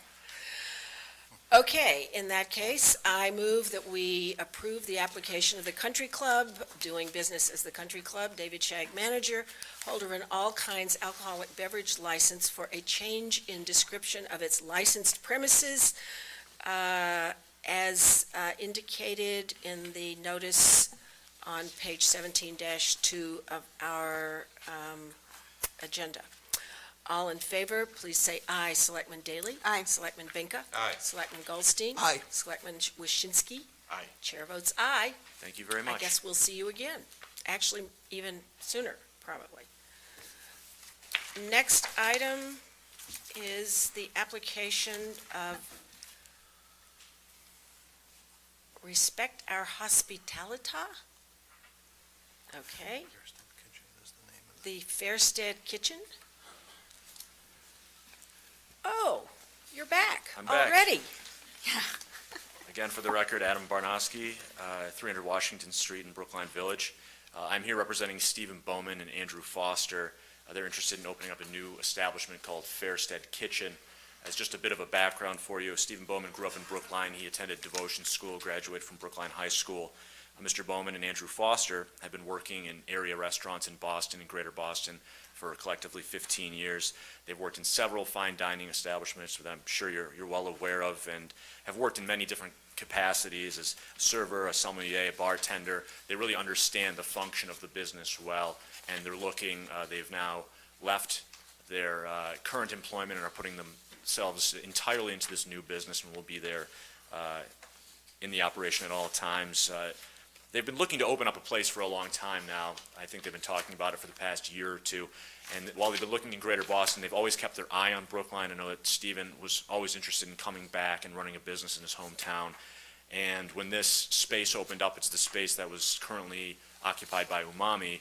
They were very, very interested in doing everything that they could to make this work. And they've shown an enthusiasm that I like to see, and certainly that I think will serve them well in the business. They're keeping the same seating capacity as Umami. It's going to be 32 seats outside. It's 47 inside. They will be doing some aesthetic modifications to the building's interior. They're going to be changing the bar a bit, changing just some of the aesthetics in the building. They're going to be moving the door from the side to the middle. They will be changing the current lime green exterior to a color to be determined. Their hours of operation, they like to open at noon, Monday through Friday, open at 5 p.m. Open at noon on Sundays, Monday through Friday, open at 5 p.m., and then at Saturdays, 10 a.m. They are asking for a 2 o'clock license, but they really are looking to have a food-first establishment, a place to have good food at any time. This dining establishment, they hope, will be as good as many others are in Washington Square. As the board, I'm sure, is aware, Washington Square is really becoming a destination within Brookline. It's becoming a destination from many people outside of Brookline, and it's really kind of putting this part of Brookline on the map as far as being a fantastic destination restaurant. I live right outside of Washington Square. I'll come in to many of the establishments there well after 10 o'clock, and I'll be surprised to see many people at many tables eating at all times. I don't know if it's a European influence or just kind of the trend nowadays, but Stephen Bowman will be the manager of record. They're both tip certified. They've come to our office several times to talk about many of the different regulations, what's required of them. They're going to make tips training a requirement for all of the people in the front of the house that will be handling alcohol, whether it be servers or bartenders or managers. I certainly can speak more to it, but they are eloquent enough and certainly can answer any questions the board may have about operations, about their food, et cetera. Okay, just out of curiosity, because oftentimes with this kind of application, we get a menu, and I don't remember seeing one. You'd just give us a sort of general description of your food offerings? Of course. Our restaurant will all be about communal dining and emphasizing that the cuisine, new American, with a few subtle influences of Eastern European spice, North African, and Israeli spice, because we love that in the heritage of the neighborhood, and built to share among your dining companions. Several large items for the table, accompanied by many small plates and a few classic entrees, always for us allowing a classic progression of appetizer, entree, dessert, while encouraging those to be adventurous, share amongst those they dine with, and many sides available for the whole table. Okay, sounds interesting. Aren't you glad you asked? Yeah, right. Okay, It has questions from something- members of the board? I'm sorry, Yep. again, on your menu, it has something to do with Olmsted, though, doesn't it? It So does. What did Olmsted eat that I would enjoy as well? You know, as much as we love Olmsted's diet, it's really his creations in Brookline that Well, led us Fairstead to- is the name of the house where his office was located. I understand that. Precisely. And as you mentioned earlier, and fortuitously, I thought, Olmsted designed Beacon Street. He created Washington Square as a neighborhood. He laid out Aspinwall Hill in such beautiful manner, even securing the top pinnacle spot as public space. And we wanted a name that both referenced Brookline's past and rooted us in the neighborhood. And we thought there were a few better people to do that than Olmsted, and we wanted to pay homage to everything he's done and his connections in the neighborhood. I think there's only a few of us that are going to catch that reference, but, okay. It allows us a story to tell. Yes, all right. It's a good story, good story. I think it'll be interesting because it will certainly ground you and make a distinction because your next door neighbor is actually Barcelona, which is across the ocean, as we all know, so, anyway. So I actually am looking here, Stephen, hello. Hello, it's been too long. It has been a long time. I actually see that you've been at Menton for a couple of years. That's a pretty good restaurant, I think. We'd like to think so, and happy that you agree. Being at Menton has been one of the greatest privileges of my career in hospitality, working with among Boston's best and brightest, and I'm so happy to be able to take what I've gathered there and bring it to a humble neighborhood environment, because we think those lessons are universal. All right, we ready to move? Well, just Questions? ask on liquor license. We do want to make Yeah. sure that you're aware that we take liquor licensing very seriously in Brookline. We have sting operations. We have a number of requirements that are unique to the town of Brookline, and wondering if you're been versed in the logbook that we keep, and if you know what goes in it and how that's supposed to be kept. We have, both through professional experience and through our tip certification, responsibility and being a good member of the community are key points to us, crucial to, I think, being responsible neighbors. and we intend to take that responsibility very seriously, training all of our staff in what is required to serve alcohol responsibly, maintaining the proper logs and records, and maintaining that alcohol is part of the experience. It's part of the meal and not the sole event. Okay. This is, oops. Yeah. Did you want to ask about the hours? Yeah, I will, just have yeah. I was going to ask about Go ahead. the hours. Go ahead. How critical is the 2 a.m. Monday to Friday closing to your business plan? Because It's this is not something that is customary. It's something we very much like, and we view it as servicing the community. Schedules change in this era. There's such a community of restaurant workers that we'd love to take care of because they deserve a place that they can eat after work. There are so many people keep irregular hours at the office who may be forced to stay, burning the midnight oil far longer than they'd enjoy. So many who work in the area hospitals and have their shifts outside of their control. And we want to be a place that regardless of when you get out of your tiring job, you can come for respite and relaxation and enjoy a solid meal and not be forced into the arms of fast food and late night frozen monstrosities. Well, I'm going to say, I will not support 2 a.m. Sunday through Thursday nights. I would be happy to agree to 12:30, but this is a radical change from the former operation, which closed at 11 o'clock. And for the record, you're kind of in a neighborhood where there are people who live in your backyard, so to speak.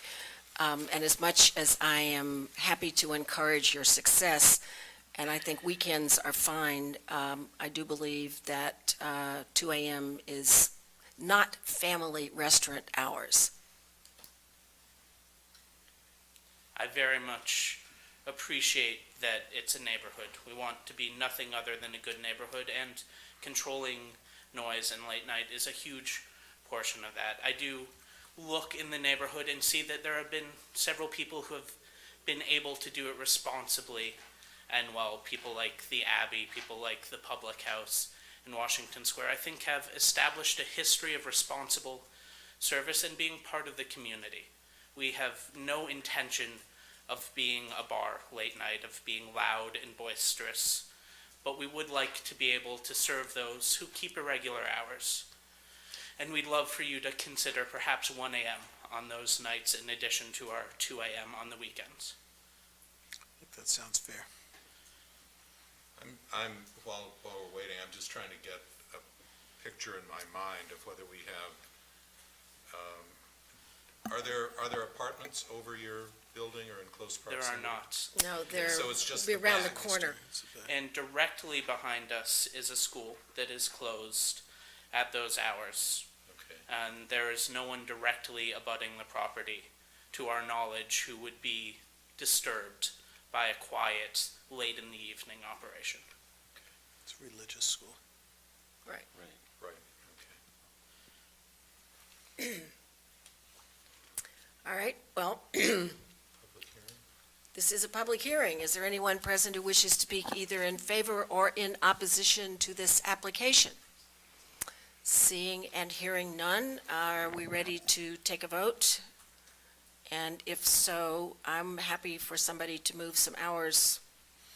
I'd move that we approve the application with the hours as presented in the application, with the one exception that the Monday through Friday hours be revised to 5 p.m. to 1 a.m. rather than, I think you mean Monday through Thursday? Yeah, I would have said Sunday through Thursday, and then Friday and Saturday, 2 a.m. That was thank you. my, Well, I was taking my cue from what was written here, so, but I think you're right. Monday through Thursday, 5 p.m. to 1 a.m. rather than 2 a.m. And then Saturday and Sunday would be 10 a.m. I'm sorry. So Friday would have its own hours, 5 p.m. to 2 a.m. Saturday and Sunday would go 10 a.m. to 2 a.m. And otherwise as stated in their application. And the liquor license is at noon And Sunday. on Yeah, Sunday, which is as stated. unless you come to us and ask for a brunch beverage license, which allows you to open earlier on Sunday, noon is the opening time. Okay, And so, we plan on having that discussion in the Okay. future. okay, so there's a difference between, so you were saying Saturday and Sunday together, 10 a.m. to 2 a.m., and Betsy wanted to say Sunday was not till 2, just till 1. What I was So I trying to think she was say saying- is a night that is before what I consider a work day. I understand. All Okay, right? so Saturday would be 10 a.m. to 2 a.m., and Sunday would be... Friday and Saturday, 10 a.m., right, you're No, right. no. Friday would be 5 p.m. to, 2 a.m. Saturday, Right. 10 a.m. to 2 a.m. Sunday would be 10 well, a.m. they've got Sunday, yeah, noon, it would be noon until, No, no, no. That's- No, For the common that's the victualler liquor. would be 10. Common victular Oh, would I be see. 10 a.m. I see, until right. 1 1 a.m. right, okay. And Sunday liquor would be 12 noon to 1. So I'll just say that again. Okay, do it all together. I'll just say that again for Kate's benefit. Right. Monday through Thursday, 5 a.m. to 1 a.m. 5 p.m.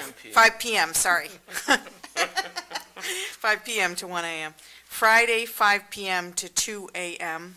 Saturday, 10 a.m. to 2 a.m. And Sunday, 10 a.m. to 1 a.m., with the liquor license to be Sunday, 12 noon to 2 a.m. To To 1 1 a.m. a.m. 1 1 a.m. a.m., sorry. Okay, We should do these things earlier in the night. that we Yeah. surely should. All right, now, there are 3 votes involved in this. I think we've settled the hours, so I will move that we approve the application for Fairstead Kitchen with Stephen Bowman, manager, for common victular license at 1704 Beacon Street. And then I will move that we approve the application of Shikama Enterprises for a transfer of a where are we down here? They're not transferring the common victular license? Is this correct? No, the transfer of an all kinds alcoholic beverage license as a common victular at 1704 Beacon Street for the transfer of said license to Respect Our Hospitalita LLC, doing business as Fairstead Kitchen, Stephen Bowman, manager. And finally, I move that we approve the application of Fairstead Kitchen, holder of a common victular alcoholic beverage license at 1704 Beacon Street, for entertainment license to include radio, TV, and taped music, with the hours as outlined by Selectman Daley. All in favor, please say aye. Selectman Daley? Aye. Selectman Benka? Aye. Selectman Goldstein? Aye. Selectman Waschinsky? Aye. Chair votes aye. And can I just say that we're all thrilled that the green is going to go? As Yes. are we. Yes. Right. Big step. And we look forward to your opening and trying your new American cuisine. Well, thank you so much. We look forward to hosting you all. Good When luck. do you think you will be opening? What is the length? Sometime in the fall. Okay. We're aware that this is our first time going through this, and we will inevitably encounter things we can't forecast, so we don't want to promise the insurmountable and be held to any sort of specific date. Sounds like a very realistic approach. Good luck. Good luck. Thank you. See you guys. Good luck. All right.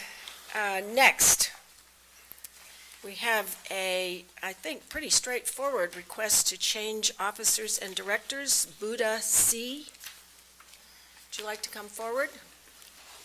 Yes, actually, tonight is only for change of the DBA name. DBA. Yes. I see. You had originally requested, Right. and now we're only going We to be severed- yeah, severed approving two the applications, DBA. yes. Okay. The rest will come to us at a different time, I understand? August, I believe. Okay, all right. Therefore, please identify yourself and... Yes, my name is Wage, attorney for the restaurant Buddha C. Now it's going to be changed to Takusan Sushi. Aha, That's on Beacon Street. okay. The idea of a change in this DBA name is they're gonna change what the food they're gonna serve. You want to introduce? We'll be serving all Japanese buffet. A Japanese buffet? Yep. Aha, I see. That sounds We want to interesting. bring something new to the town.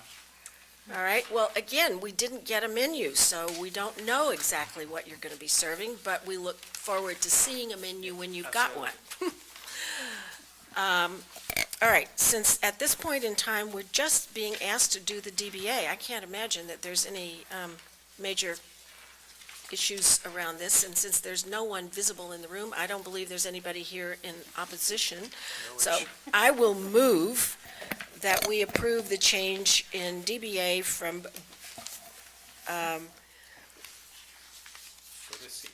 Buddha C., holder of an all kinds of alcoholic beverage license as a common victualler at 1223 Beacon Street, for a change from Buddha C. to Takusan Sushi. Shushi? There was a E. Sushi. I think this is misspelled. There was a misspell. No? No, it's Shushi? I can't say it. Sushi. I thought, You have it wrong. no, You no, have it different. my text misspelled it. It should be sushi, Sushi, but yep. where I'm reading, it's spelled You're not using the right- S-H-U-S. No, you're no. not using the, For some Well, reason, I there should was a have couple a- versions out there. Actually, I coined this morning to make the change because I realized. Oh, that you saw it I- was mistyped. It was I see, mistyped. okay. Well, we will approve Takusan Sushi. Okay, all right, not sushi, anyway. All in favor, please say aye. Selectman Daley? Aye. Selectman Benka? Aye. Selectman Goldstein? Aye. Selectman Waschinsky? Aye. And the chair votes aye. Thank you. Thank sir. you. updated Well, agenda. you know, what can I say? I'm working off the Good luck one with that's the new here. concept. I have too many of them. I think that may have been the only, Yeah. I didn't know. Okay, and finally, we have some open-air parking renewals, which are pretty pro forma, but I really want people to be aware of one significant, just piece of technical information, and then the fact that there is one unlicensed open-air parking lot that the building department is probably going to start fining because they have not gotten into compliance. And the comment about that is on the second page. It's on 21-2, so you should be aware of that. We are not renewing that one. There are conditions that the police and the building department have identified, and they're going to pursue because we don't have the information yet. But what you should understand is that an open-air license covers parking for non-residents. So there are places where there are marked spaces, and some portion of them may be rented to non-residents. And there are some of these parking lots or parking areas that the building department and the police department were not able to determine if we have the correct count on rented out spaces, is what I'm trying to say. Yeah, so when you see that they're saying there's some questions, these were unresolved, and to the extent that the police and the building department will continue to investigate them, they recommended that we approve them, understanding that if they find exceptions, people who are renting out to non-residents that we don't know about, that they will report it back to us, all right? I just want everybody to understand what that was all about. And I hope I didn't make it more confusing. But we would approve the previously licensed number, Right, not the higher. yeah, right, exactly. So when you see at the bottom of the cover sheet, it says licensed for 5 has an additional 12. We're going to be voting the number of spaces that are currently licensed. And at some future time, we'll find out whether some of those other spaces are for residents or are actually rented to non-residents. And then the one that I said is unlicensed and we are not voting is at number 3 Washington Street. And that's not on the list. So otherwise, I think everything is ready to be approved. Any questions?